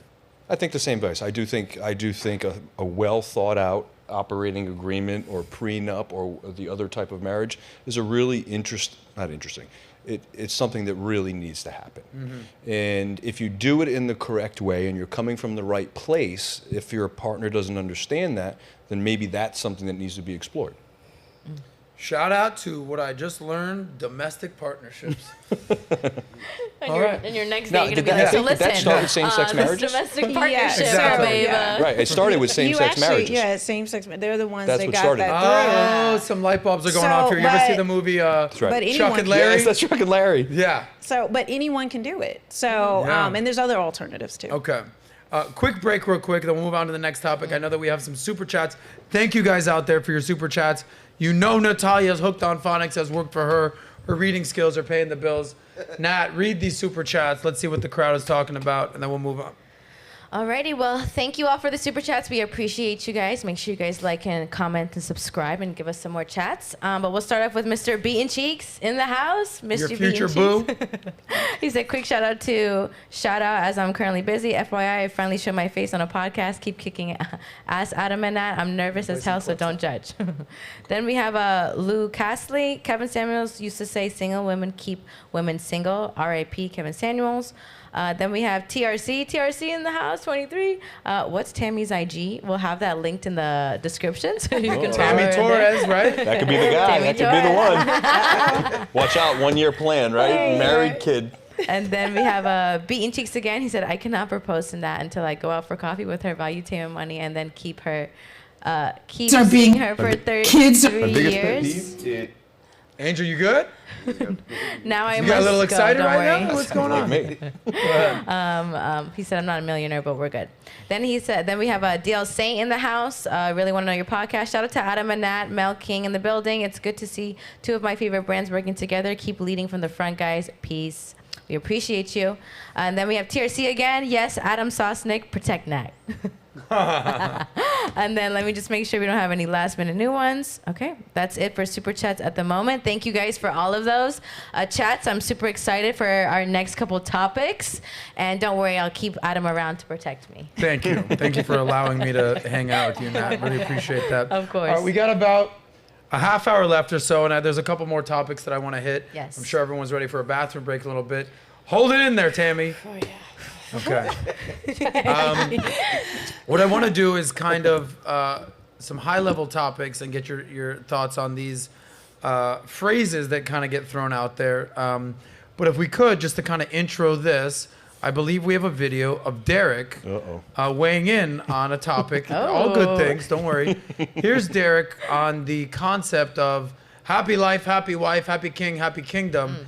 Here's Derek basically saying, if you want to be a king, you got to act like one. Let's play that. Let's use some volume. Generation of men that want to be the king of the world, want to be the king of my woman, the king of my home. Okay, let's start with not having joint bank accounts. Let's start with not asking your woman to pay half the goddamn bill at Applebee's. How about not asking for half the rent? You want to be treated like a king? Act like a goddamn king. And take care of your woman. Take care of your family. Be a provider. And then maybe you'll get the respect that you deserve. My biggest pet. Spoken like a true king right there. So we've had this conversation before. Tammy. Okay. That laugh. At least it's going to you first. like, Are you Oh, no. familiar with happy wife, happy life? Absolutely. How do you feel about that? You know, there's a meme that goes around Instagram that it's basically saying walking into your multi-million-dollar house and you see your significant other doing something he's not supposed to, and then she put her glasses on and walks Yes. right back. Yeah, I yeah. didn't see nothing. Yes. It's going to come to a point, going back to what Natalia was saying, in certain things, when you have a successful man, you have to also understand, yes, there's going to be women wanting to be in your position, but sometimes when you have that understanding and you have that understanding with the person, I feel like sometimes it is what it is. I kind of gotten to the point where it's like, I respect a man that I see is a doer, which is really hard to find, someone that's going to take care of the house, the family, who has those qualities, who have all of that. I'm not saying that disrespect me, go off and do things, and I'm not saying that, but at the same time, it's like, sometimes it's things that we got to work out to try to save a marriage, to try to make a relationship work. Nobody said that these things are easy. Well, you got to know what you're signing up for, and if you're going to put yourself in that position, know what comes with it. And yes, I do respect a man that handles a lot of his stuff, a lot of different, like, I've never had a man ask me for half of something. No. Like, I don't think I would treat him the same way I would treat another. You're not splitting the bills at Applebee's? That's not a good look? I did that in high school. Not even in high school. Well, but then let me actually pose this. think I ever did that. Let me pose this direct. Which one do you agree with more? Happy wife, happy life, or happy king, happy kingdom? Wow. Pick one. Well, Happy wife, happy happy wife, life. happy life leads to your king having a better kingdom and a happier kingdom for your king. So it all plays a part with one another. What do you mean? Happy king, happy kingdom, Well, happy queen, happy wife, happy life. You might have a miserable ass husband. So which one do you pick? Happy wife, happy life, happy king, happy kingdom. You're in the kingdom, though. Remember. I know, I'm already in the kingdom, aren't I? So, I mean, I keep them happy. So which one you want to pick? I'll pick kingdom. I feel like you're just selling the. I feel like you're reluctantly. Tammy, this is your problem. She said that first. Is that you want to say happy wife, happy life so bad She wants to be happy. because you want to put yourself first. But if you want to be the motherfucking queen of the kingdom, the king needs to be happy. But isn't that how he's happy because he makes me happy? No, hell no. How do Hell I no. make him happy if I'm You're not happy because he's happy. Of course. This is foreign to these ladies these days. It's completely I think foreign. it's a pass on that question. No, I think. okay. Melanie King. Happy King, Melanie King, happy kingdom. If you would, please shed some light. Would you pick happy wife, happy life, or happy king, happy kingdom? What would you say? So, of course, I would pick happy king, happy kingdom, but it goes to a statistic that you said where you said 80% of women are filing for divorce. Yes. You know what the number one reason why? It's not cheating, it's not abuse, it's because they're just unhappy. Yes. So a lot of women are not able to find happiness within themselves. They're relying on the man who should be their protector and provider to make them also happy. If you're not happy within as a woman, like they're not saying happy king, they're saying, they're saying happy king, happy kingdom, but a man, for a lot of women, they are in marriages and they're unhappy and they are looking at the man as it is his problem to fix, that he's the target of why they're unhappy. So, and that goes into other layers, so that's why. How much heat do you get from women? Because I'm assuming that a lot of men are almost giving you like what women receive from other women, like, yes, queen, you go, girl. But you're probably getting that from men being like, yes, Melanie's spitting facts, that's my girl. And a lot of women are like, this bitch don't even know what she's talking about out here. These motherfuckers. She's not representing us. Like, how much hate do you get from women and how much appreciation you get from men? What's that? Well, of course, I get a lot of appreciation from men, and I really have had no problems from women across the board, except for recently when Cardi B tweeted me, and she was upset with me about something. So then I got a bunch of like stragglers that tried to say stuff to me, but otherwise, I don't really get that much heat from women either. And I think it's because I try to come from an angle of teaching and also my own accountability. Like, I'm not above some other woman. I'm also a modern woman living in the modern times, but I have to learn, do those things. I've actually had more hate from men. Really? What kind of hate do you get from men? Men who don't like that, whether I grew faster or I don't know. They just. You're saying fellow content creators? Yeah. Or what about? Fellow Okay. but like, small kind of people that you barely get see views, but it's almost like a thing where, why is this woman, they think I'm in a man's space, even though I say I'm not, but because so many men are drawn to my content, and I knew Kevin Samuels and other people in the space, they're just like, you shouldn't be here, so they don't want a woman. A lot of men have been hurt by women, a lot, starting with their mother, so they feel they're venting, they just want a safe space just for them, and they feel like if you're even adjacent to what they're doing, the vitriol and things, they just don't trust you. So a lot of them just don't trust, how could you be for men? You're a woman, which it's understandable. I would be distrustful too. I mean, you bring up such a good point about what you initially said, is that oftentimes women will leave a man not because of infidelity or money. Those are all major factors. And I'm sure there's a laundry list of things. They're just not happy anymore. They're just not happy anymore. Where a man is not built for happiness. A man is built to bring value to the world, and a man is built to take care of a woman, to take care of a family. Whereas a woman could just check out. She's emotionally gone. Like, men will cheat, as they say, because some chick had a fat ass. Well, I just had to take it down. Sorry, buddy. Whereas a woman will basically, I'm just unemotionally not available, and he's not there for me, and all a mixture of emotions, and they go through a whole host of situations, and then boom, they're the ones that filed for divorce. So I'll tell you one story. I'm at my bar. I have a bar, South Beach Bodega. Shout out to Bodega down South Beach. Tacos ever. And I would say 90-something% of people that come up to me are dudes. Yo, what up, bro? Valuetainment, PPD, SOSCAST. I'm like, what's up? Some girl goes, oh my God, Adam from the SOSCAST, I love your show. I'm like, did someone put you up to this? She's like, I watch every episode. She's probably watching right now. Shout out.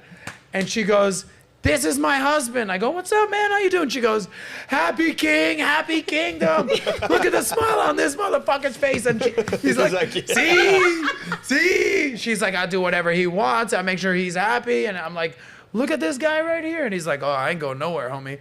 But it was so like shocking to me. I was like, she's making her husband happy. She's appreciating his kingdom. And she's the happiest queen ever. And he ain't going nowhere.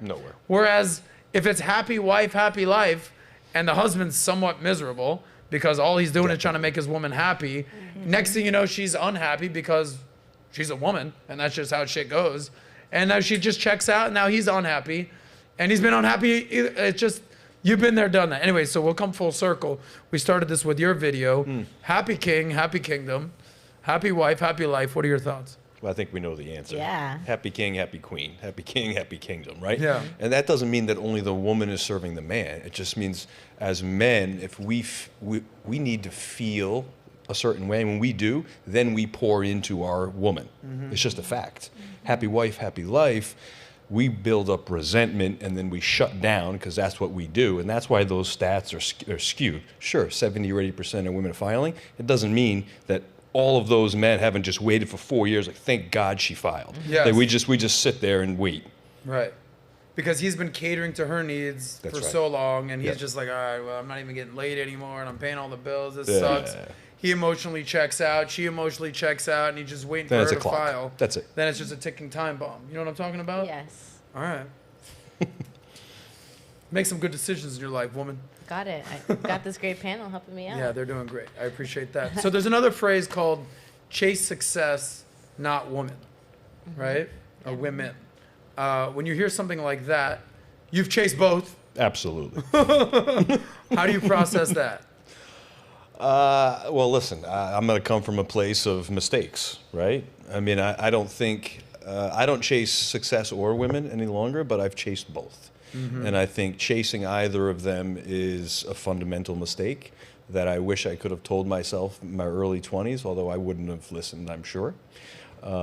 So, you know, a good, if you sit back into yourself and lead with who you are and the values and the assets, whether that's financial or emotional, that you bring to anyone, the women are going to come to you. And that's true in business too. Shout out to Rolo, said not success, excellence. Okay, I see you on that one. Here's what I'll say to that. You know, they say like everyone's so obsessed these days with a healthy work-life balance. I want to have a work-life balance. I want to have a work-life balance. I'm like, well, choose the balance that you're gonna pick, because I actually would probably veer more towards an 80-20 balance. Because if it's just like half work, half play, it's like, buddy, you're about to be broke in no time, right? So I would probably say 80% focus on work, success, but then also some lifestyle, having some fun, doing all that. I think it goes the exact same way with women. It's, yeah, work your ass off, have your success, make your money, but then take some time to go out, meet women, have some dates, have some drinks, kind of have a better balance with that. When it comes to, here's another phrase that I'll throw your way, Tammy, not chase success, not women, it's chase men and you become mother hen.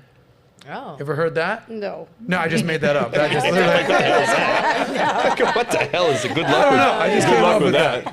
well, I'm trying to do something for you there, Tammy. No. Because you still think happy wife, happy life, no matter what we said. No, when I was listening to him, I agree with what he said. I'm just thinking, I don't know how I didn't understand the definition of it, but I completely agree with the kingdom and the king, because you're going to get treated like one if you act like one. That's for sure.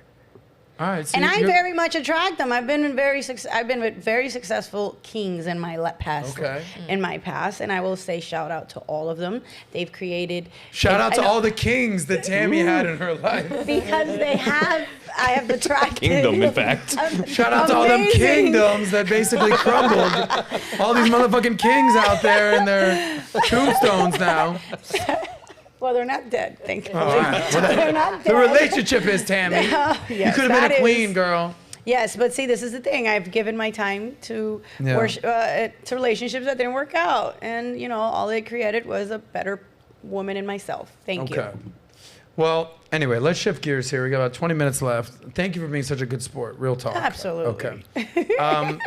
This concept of traditional women, modern women, traditional man, modern men, men, you know, this thing that gets thrown around is that men are still traditional, but women are all modern these days. I know that you've talked about this. What do you think, this for you, Melanie, what do you think is the worst thing that women today, quote unquote, modern women, don't understand? And what's in store for them in their future if they don't listen to basically some of what messaging that you put out there? I think the biggest thing is women do not understand men in general. I think they understand them at a surface level, but it's really, they project, kind of their own thinking. They don't even understand how a man's brain is wired differently, how he can compartmentalize like a waffle. And our, spaghetti and waffles, I don't know if you heard the book about, men are from Mars, women are from Venus. course. So it's also the analogy on just how our brains are wired to think about things. Men are hunters, women are natural nurturers. Like there's these differences. And so I feel like a lot of times today, women are trying to force men into thinking more like them rather than coming to the table to understand what men want and how they're wired. And you see this feminization that women project onto men. But if you ask women, they want an alpha man. They want a man's man. They want like kind of that guy that's like rugged or just, he's on command. He's more stoic. But then at the same time, you'll tell a man, open up about your feelings. You don't talk enough to me. We don't do enough together. We don't. And it's just like he needs, we just don't understand those dynamics. And I think if we took the time to learn those things, I think a lot of women would get better results. So you know how they say, what would you say is the best? I have a question for you. Oh, okay. All of a sudden, hey, thanks for having me on your show.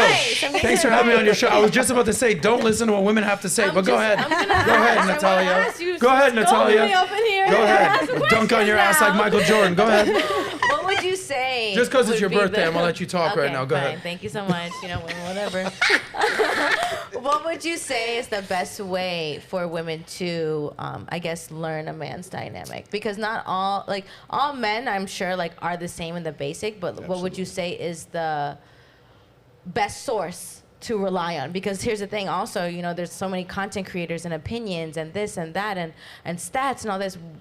How do you know what you're looking at content-wise is the best content to lead you in that direction of a successful relationship and marriage? I think it actually starts with a deeper foundation. There's a book by a clinical psychologist on the name of How Men Think. And I do audiobooks because I'm lazy. Me too. I can't multitask, right? And so that book is really groundbreaking, understanding how men see situations, how men communicate, how men do those things. And I think a lot of women need to, there's more books by Dr. Gary Chapman and so many other books and resources to understand who a man is. Mm-hmm. I think it's also, a lot of women want to marry a high value man. I would say, have you read Jeff Bezos' biography? Have you read men who are leaders, Warren Buffett? Understanding, listening to male even authors who are successful, because a lot of times they give anecdotal stories about their life and their wife at the time and all of that. Why did he pick that woman? Mm-hmm. Talks about why he picked Mackenzie in his bio. So a lot of people don't understand that. And same thing with what's his name? The guy who ran Apple, but my mind. Steve Jobs? Steve Jobs, yeah. So I've read a lot of those things. And so when I think that's where you start. Also, I think going to places where it's almost offensive. That was one thing about Kevin Samuels. He was offensive to women. But if you could sit there and take it in, you would see how many men were celebrating this. And you have to ask yourself why. Same thing with Andrew Tate. You may not agree with everything Andrew's talking about or what he's done, but if you can learn to, eat the meat and spit out the bones and listen to why are they gravitated towards him? And I think if we can be less offended and men can be more honest, and you go into men's spaces as a guest, don't intrude, just watching a channel. And if something really hits you hard and offends you, that's where you need to dig deeper within yourself, because that's the trigger. Somewhere in you, there's a trauma, there's a brokenness, or a mindset that's not aligned. And it doesn't mean you have to be perfect or align with men. We still need to be girls. Yeah. Okay, we're still girls. But I think that would be helpful. I think it would be helpful for a lot of women. Nice. Take some notes, ladies. That was great advice that I asked for the ladies. What's the famous Jack Nicholson line? You can't handle the truth, right? A few good men.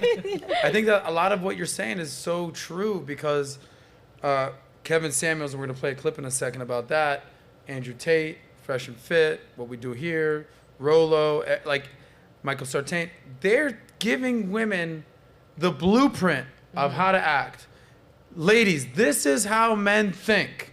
And women are like, oh my God. It's well, you want to find out the hard way or you want to find out the easy way?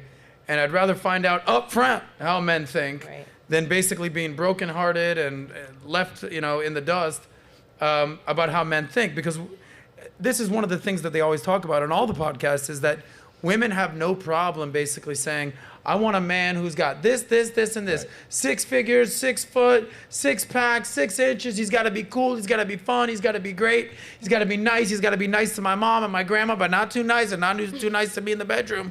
And he's got to be sweet. And he's got to be cool. And he's got to like puppies, but don't like puppies too much. And he's got to have a sensitive side, but don't be gay. And he's got to have like all this shit going on. Whereas if a dude is like, be hot, shut the fuck up from time to time, and don't give me a headache, it's like, oh my God, he's got stipulations in his life. And we don't have a lot. Very simple. All right, so funny. I'm just saying, this is like the reality out there. And shout out to the guys that, we stand on the shoulders of giants. That's how I learned half this stuff, is from watching Kevin Samuels and interviewing Tate and interviewing Rollo and hanging out with Fresh and Fit is like, yeah, and hanging out with just a million dudes in South Beach and having these kinds of conversations. I mean, look at these guys all nodding their head over here. They're like, yeah, I want some hot chicks. Shut up, bro. We out here. Even Jorge. Even Jorge speak English. She's like, sí, sí, señor. I mean, Shut the fuck up, cállate la boca. No quiero problema en mi cabeza. We're getting too much credit. We're pretty simple animals. We are simple So creatures. simple. Don't It's like Dave overcomplicate Chappelle us. once said, is like, just when I get home, shut the fuck up, make me a sandwich, rub my balls, that's it. Anyway. Poetry. It's like, listen, if Dave Chappelle said it, I mean. Anyway, here. Speaking of Kevin Samuels, sorry. Melanie, you had a relationship with him. You were friends? Mm-hmm. You guys did some content together? We didn't do content together, but we were working on like his speaking and things, and we had a lot of big things planned, Gotcha. to take it off platform. Well, in the spirit of, men, I say this all the time. Maybe it's just because I was like a guy's guy, played football, college football, basketball. Guys will say things to guys that are hurtful, but we'll say it because like, yo, bro, you're a slob. Like, clean it up, bro. Like, what are you doing? Like, dude, you got to lose some weight. Dude, go change your outfit. Like, you're wearing cargo shorts to a club. You're not getting any laid. Get the fuck out of here. Like, dude, you're broke as shit. Like, I would never hang. Like, whatever it is. Whereas women will appreciate even the worst things about women. You look so good, queen. Yes, I don't care that you're 400 pounds. You do it. You go, girl. Like, oh yeah, does this outfit make me look fat? No. Your ass is what makes you look fat, big girl. But we won't say it. It like, they will big up, each other, and they don't want to give women the harsh reality of things. There's actually a clip right here that you talk about this exact same thing with Kevin Samuels. So I want to get your thoughts on this exact topic. Here it is right here. Tell women the truth these days. Men get told the truth all the time. Women have no problem telling a man, I don't want an average man. It happens every day on my show. TLC said they don't want no scrubs, and we have no problem telling average men, you ain't crap. But if I just happen to have the nerve to agree with the woman that says she's average, then I'm Satan. I think that's interesting. Women have no problem getting online talking about how men ain't ish, men are dogs, men, if a man isn't this tall, if he doesn't make this much, if he's too short, if he doesn't have a big D, if he doesn't have, buku money, if he can't give her the lifestyle that she wants, then he has no value. And we wonder why men are so frustrated, tired and done with relationships, tired and done with marriage, and they're focusing on themselves. And if you tell a woman the truth, if you actually say something, you get labeled with all these different things, and you are basically crucified. Go ahead. Boom. Melanie King. Drop some knowledge out there. What? I was so intense in that. I think I was trying to get it done within a minute think it for was a YouTube. great clip. I was trying to make it fast. I think it was a great clip. I think you crushed it. But how much accuracy is in what you just discussed with Kevin Samuels right there? Well, let's take the body positivity movement. We're celebrating for women body positivity. Where are the men that are on the covers of things? Where are the men that women are flocking to? If we truly believe in body positivity, why aren't we flocking to men who are Tess Holiday size?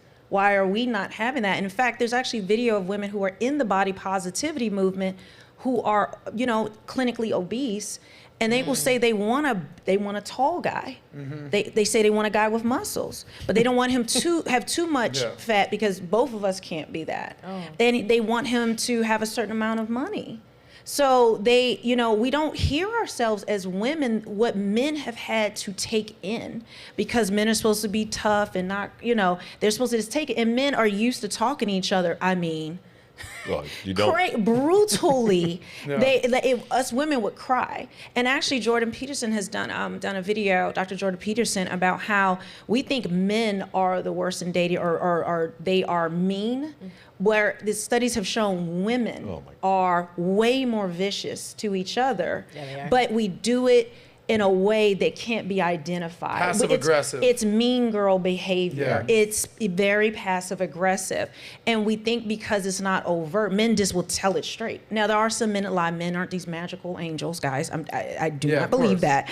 But my goal is to help women see the other side of the coin. So that's what I mean. So women can say that. I want a man in shape. I want him to have this, that, and the other. But if a man says, I want a woman who is of a certain wage. I want a woman who doesn't have high body count. I want a woman who has not had children with other men and it being single.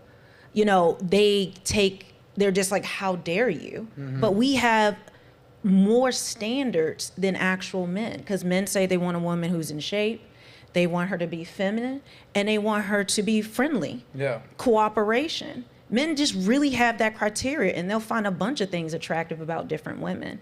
But we'll say he needs to earn this much, all the things you said. On top of that, he has to be my best friend. Like, he has to provide a lifestyle. Like, a lot of women are to manifesting a lifestyle, not earning it. Or it's very lopsided. So I think we need to bring equilibrium to the conversation. And this is why, if you look at the stats, that the top 20% of men who check all those boxes are getting 80% of the women. On the right? dating apps. So the top men are getting all the women. Then you have the middle men, occasionally they'll get a woman. And the bottom third of men are getting zero action, zero punani. Like, 1/3 of men haven't been laid in a year. Shout out to you guys out there. Step your game up. Next thing you know, you'll be Derek Faye over here and you'll be getting all the ladies. Please. Just letting you know. But here's the reason I like Tammy. Okay? Because, permission to speak to you for a second? Go for it. Okay. Dude, I'm here. Because I genuinely want to know what you've learned over the last 2 episodes. You've been on a week ago today when basically my ex-girlfriend and I, Chelsea Handler, got into it. Public feud. Yeah. We saw that. Awesome. It's on All right, Chelsea, you're on the wrong side of 50 at this point. I don't think it's going to work out for you, baby, but you keep trying. But we're going through a bitter break. I'll be okay, believe She's me. posting right now. Just There's so a couple you know. 26-year-olds I'm hanging out with these days that everything's going to work out just fine. But I've seen so many scenarios about women my age, 40 years old, 38, 42, whatever, who are basically telling me I've been sold a bill of goods, right? And I was told to focus on a career, travel, make money, live my life, profession. Next thing you know, I'm 40 years old. I don't have a man. I can't have kids anymore. Maybe or am I not going to have a frozen egg baby? And oh shit.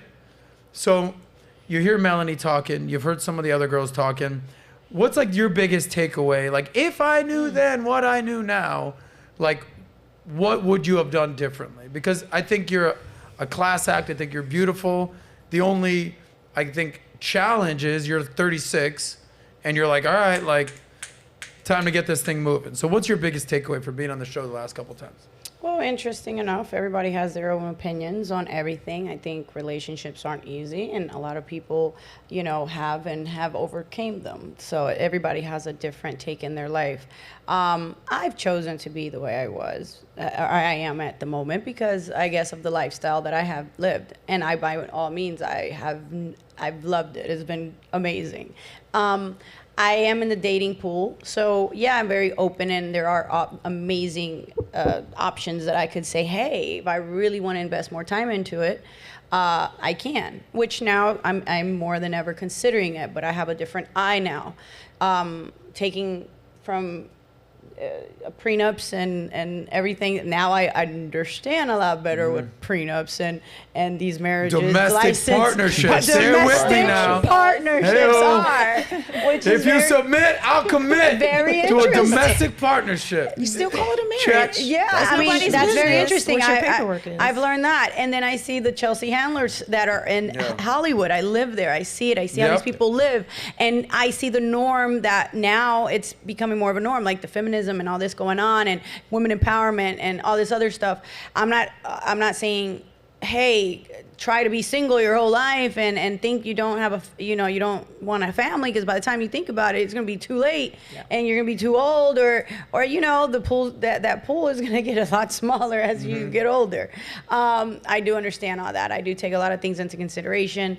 But at the same time, I'm living in an amazing time. It took me a little while to really walk in my purpose and know what it is, who I really was. And I think in our society and time, we get very confused because there's so much going on in social media and in your face that I could do this, I could be this person, or I could be that. And it's like, no, be you, walk in your own truth, know yourself, what makes you happy. And I think now more than ever, as like I said, my confidence is very, where I feel more, I could be a lot better wife material than what I was a few years ago, because I was still in a world where I wasn't ready. Do you think, speaking of like the world that you're in, the Hollywood world, the Chelsea Handler types out there that are focused on all that, because I'm a huge advocate of like, dudes, waste your 20s, okay?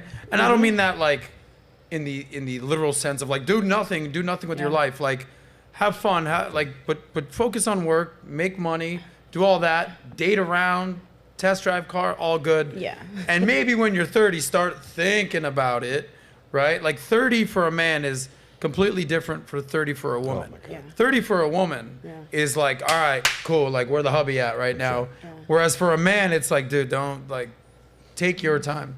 How many of your girlfriends out there in the Hollywood lifestyle, like just, I guess my question is, it's not like they wake up one day and they're like 40, like, how the hell did that happen? Like, they're aware, but, like, what's the movie where the guy had, like, no regrets on his, like, chest? Oh, it's such a good. Right. You know the movie? What's it called? We're the Millers, exactly. And he spelled regrets wrong, and he's like, we're Regrets. no regrets or no rugrats or whatever. How many of them actually genuinely, by the time they hit 40, have regrets of like, wow, I should have done my life different? They don't. If they are regretful, they're not saying it. Most of them are single moms, and they wish they could get a guy, and it's really hard to pick up a guy with kids and the baggage, especially the kind of guys that or they might be the Brady Bunch and they all come together, unless you find that kind of situation. But it's a hard cookie to swallow once you get to that point. But I was gonna say something, but go ahead. It's interesting to say that now with how things are in middle class America, and the women, the average woman thinks a certain way, and she feels more pressured to have children, have a family by her 30s. Let's say I'm going on my third passport. I've traveled and I got it all out of my system in my 20s, and I got to see so many things, and now that I'm cultured and I understand things, I could see how those relationships would have never worked back then. And I now talking to them and seeing them and seeing their struggles, it's what kind of held me back a little bit, because I'm like, gosh, that's like my friends over here are a certain way because they're so successful. They're not thinking about relationships, but the ones here that have regular jobs, they're doing this, that, and the third. They're under that pressure and under that where they feel they got to have a family, and then they end up with the wrong guy or having a child and bringing a child into the world, and then it's not good parenting within both sides. Well, let me ask you, part of the reason that we always have men and women on the panel is just for different perspectives. Like if it was all women and no men's perspective, it's like we're just talking to an echo chamber. If it's all guys and we're not getting women's opinions, it's like, what's the point? It's just like some alpha shit beating your chest. But you just said something that triggered me. Okay? Trigger.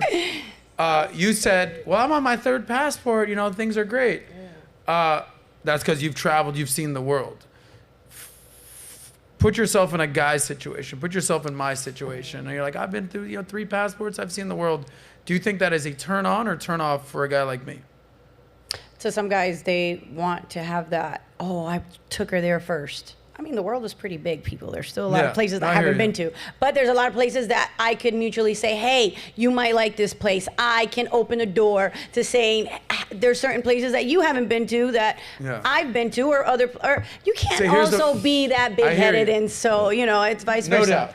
But I'll tell you, a guy, and I'm sure Derek will agree here, he, like, especially a successful guy. Like, I'm not talking about to the brokies out there who are just lucky to be getting laid.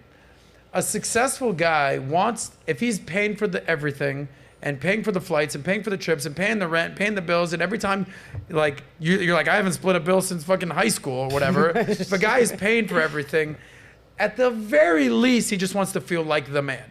Feel like the man. And if there's a hot chick that he's with and she's like, yeah, I've been to more places than you, and like I brought a girl to Aspen recently, and she's like, oh, I've been here with my ex. I'm like, get the fuck out of here, bitch. Like, I don't need that info. what the hell am I doing here? Yeah, I don't need that info. I don't want that. Can we just get a new fresh thing out here? Like, No, it ties back to men wanting novelty. This is why Yes. men like sexual diversity in women as well. Men like novelty, they like new. It gives them a rush. It gives them, and also making a woman happy. Men generally want the right woman who's giving to that man. They enjoy being able to provide an experience. It's in that provider mode. It's that kind of like caveman it's kind of like how DNA. we're hardwired. Right. And if a woman feels like, he feels like you don't need me. You've already done this on your own. You're independent. And men do not want independent women. And I think a lot of us who have been sold that men like an independent woman on his level or equal in that way, it's not how the majority of men are hardwired. Not saying some, but the vast majority, and studies have been done on this to show they're not into the independent woman who's got it all. He's like, well, she doesn't need me. And a man has to feel needed in order to be in a relationship. Yeah. Derek, she's preaching. I mean, I'm just sitting back like, I'm going to follow you because this is the first woman I've heard really speak meaningfully on how a man feels. It's very rare. Derek's like a black woman in church. It's like, I'm like, preach. The offering plate. He's just like, He's got my phone. Follow her right now. But the reason I'm saying this to Tammy is because I think Tammy's great. I think she's awesome. I do too.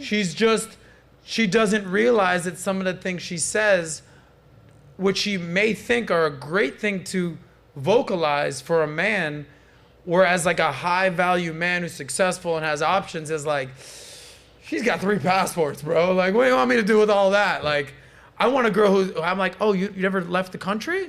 Oh, we got to get you a passport, baby. Like, all right, you've never been on a plane? What? Like, come here, we're flying private. Oh my God, like that experience is what a man cherishes because he's like showing you the world. It's what's the Aladdin thing is like, I can show you the world. Aladdin. Where it's like, imagine Aladdin singing, I can show you. She's like, yeah, I've already, Jazz was already like, got 3 passports, bro. I'm good. Like, I don't need you, Aladdin. Like, I've been banging the fucking genie for a couple years now. He's already given me everything. Oh, my bad. Let me go find the girl in the trash can and take her all around the world. Well, right here. this is the thing. I'm just saying. I'm a very open book. You know what you're signing up for. You know who I am. There's Respect. there's so much clarity that it's like, okay, I've done a lot, but this is why I'm ready to be a wife and have children and be at home and do what I do and still be able to do what I do from home.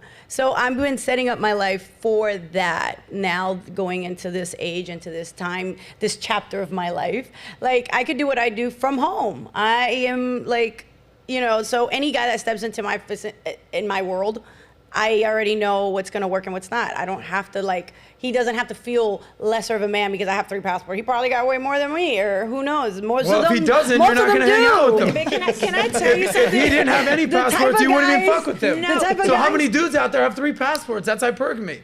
I mean, but one of the things you said is him stepping into your world. Yeah. And one of the things that could help you possibly to be cognizant When a man hears that, they don't like it, especially a high value man. You should be stepping into his world and getting on his program. He's the king.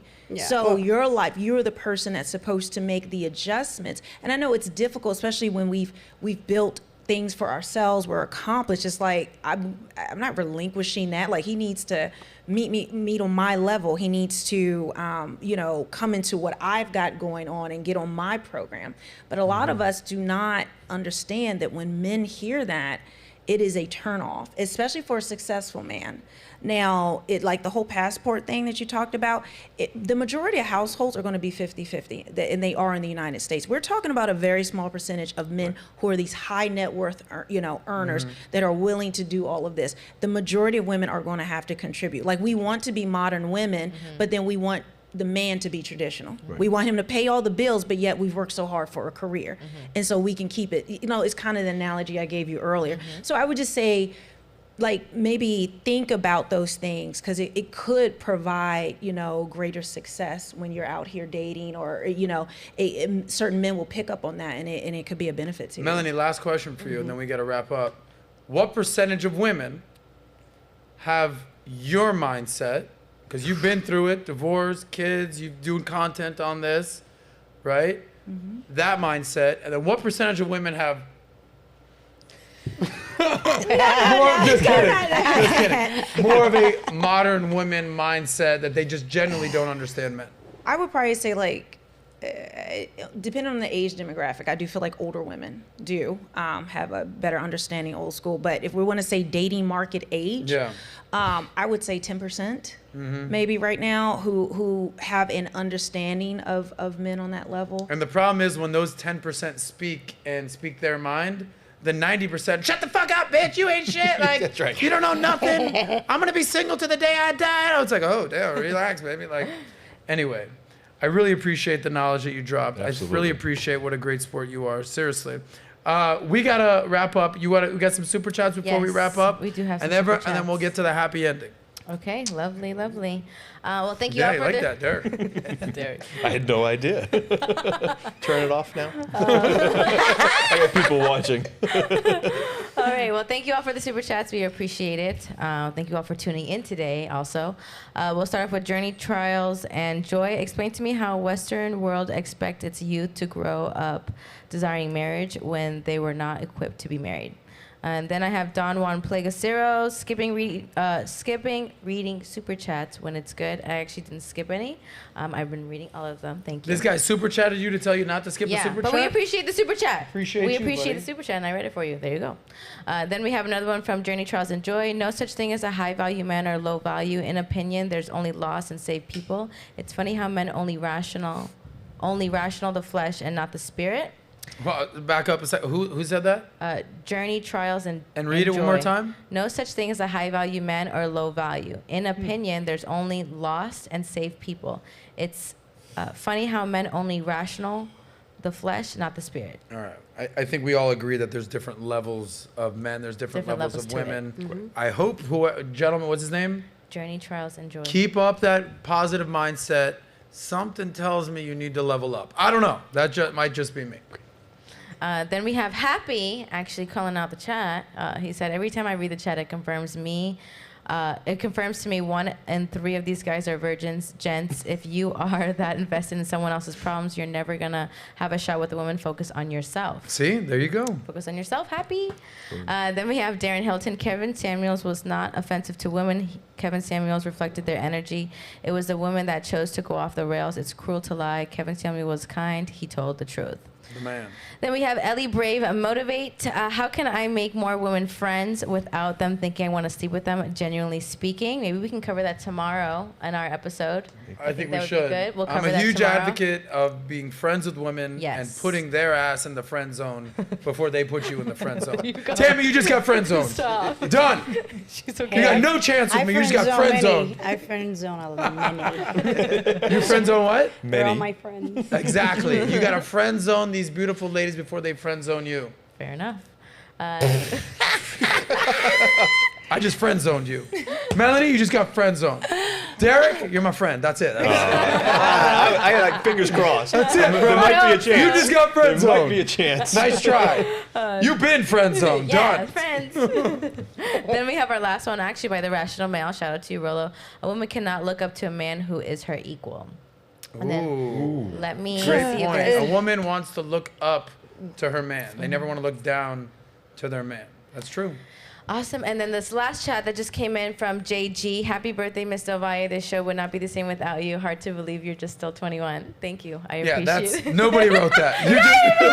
You just The last part, anyway. let me read I it. swear. I can read. Happy birthday to the most beautiful girl I've ever seen in my life. I can't believe that you're still 21. Oh, yeah, that's not a real chat. That's real. That's a real chat. Anyway, thank you guys for being with us. You know what we do at the end of the show? This is called the happy ending, where you guys get a chance to deliver your message, to give yourself a plug, to basically convey your words of wisdom to the world. Let's start with the queen, Melanie King. No, I would just say I know there's a lot of women out here who are looking for answers, and we've got to step outside of what I call the sisterhood, the echo chamber. And if you're willing to listen to men, even when it's offensive, that's where you're healing. That's where those are the pinpoints of that's your pain. And pain always leaves a gift. And so if you're willing to open yourself and make change your mindsets, because, men aren't saying these things to hurt you. They're actually saying it out of their own hurt and frustration dealing with dating. And so they're expressing those things. So if you're willing to digest it, you'll be a rare woman. Hey, like I said, I told 10%, you'll be very rare if you were to take that in and really see your options open. So. And would you say, if I'm a woman, I wouldn't listen to what every man is saying. I would listen to what, quote unquote, high value men are saying, because that's what you want anyway. Yeah, I wouldn't listen to some 24-year-old dude who's never made any money and hasn't got laid anyway, because they're not interested in him anyway. Right. So listen to what Derek has to say. Oh.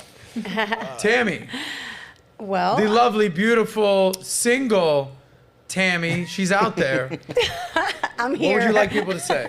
No, I would say live in your truth. Do not feel peer pressure by the society, people. Be comfortable with always being open to who comes into your space, into your world. Accept people and learn to be accepted at the same time. I think it's very valuable to find the right partner and feel like you both bring something to the table. I feel like have respect for one another, which is very important. And I mean, like I said, and previously, I think it's a dynamic that we all look for, and who brings the best out of you. See, this is why I bring women on, because I would say not that. I would say, this is what I would say, and this is why I appreciate women. I would say, forget about your truth. How about the motherfucking truth? That's just me. Forget about your truth, okay? And then, hey, don't feel peer pressure. Buddy, if you're a loser, you're fat, you have no money, and you live at home with your mom, you better feel some pressure in your life, okay? Because pressure makes diamonds. Or, hey, just live in your truth, bro. Don't feel pressure to move out of mom's basement. You're gonna give people depression and anxiety. Hey. Which I understand, and you Yes. should always speak the truth. If something's wrong, something's wrong. I'm not supporting many things here, but let's make a better person out of yourself. Just saying. Okay, I like that. Just be self-improvement. Yeah, self-improvement. If you know there's a problem, sometimes fix it. You got to kick a dude's ass a little bit, and again, we talked about this earlier. Whereas men will respond a little bit more to negative vibes, and women want that positivity. Derek, happy ending. Don't get too excited right now. I already picked up on it wasn't what I thought. Jesus. Final words. What's on your mind? Well, you took my answer. Jesus Christ. I mean, listen, let's not overcomplicate things.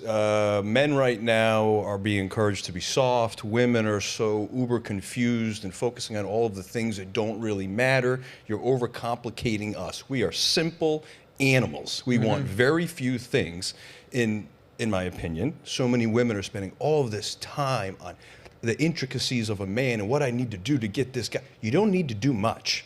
We operate on how you make us feel.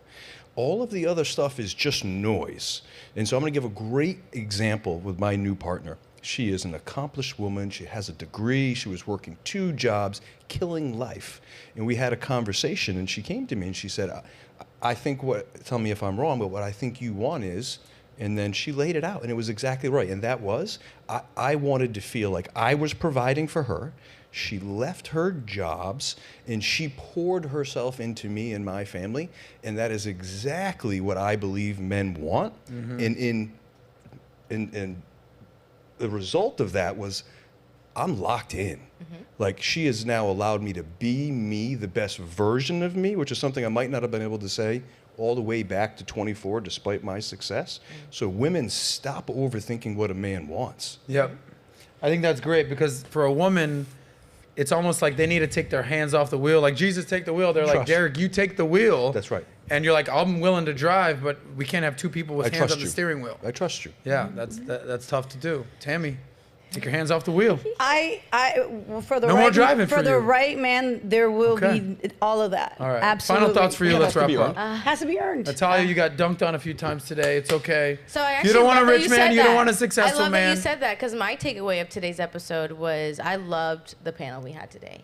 I think a lot of the time when we have conversations and you may not disagree, or you may say something that you think you believe, these are like the times where you get to have learning moments, you know? So like, I ask certain questions and I want to hear certain perspectives, because you don't know what you don't know, right? You don't know how marriage and divorce is if you've never been married or divorced, right? You don't know about kids if you've never had kids. So I think having these conversations and hearing perspectives, even, you know, I'm saying something and I'm getting dunked on, as Adam likes to say. Only because you brought up Here's Michael the Jordan thing, today. I'm not getting dunked because I'm learning. So because I'm learning, I'm actually becoming better. So as much as, you Shout know, out to even the Natalia. chat wants to call me delusional and all this, that, and I, like, for me, I take these conversations very much close to heart, because this is how you learn and how you create the life that you want. So thank you guys for conversation today. Thank you for dunking on me, because there's gonna be a rebound and I'm gonna That's like Giannis today. Awesome. Shout out to the Miami Heat out there beating Milwaukee Bucks, going to play the Knicks now. Anyway, speaking of rebounds, speaking about getting dunked on, tomorrow is your birthday. Tomorrow is going to be your opportunity in the chat to dunk all over Natalia tomorrow. We'll have a dunk tank. Some pies to the face. But we're going to have a lot of fun tomorrow. But for today, Melanie, Tammy, Derek, thank you guys so much for being here. All their information, their YouTube channels, their Instagram, their links are going to be below. Give these guys a follow. We've had an awesome episode. Thank you guys for being here. We'll see you tomorrow for Natalia's birthday. Until then, we out. Save that money. Save Peace that out. money. Nice. Great episode.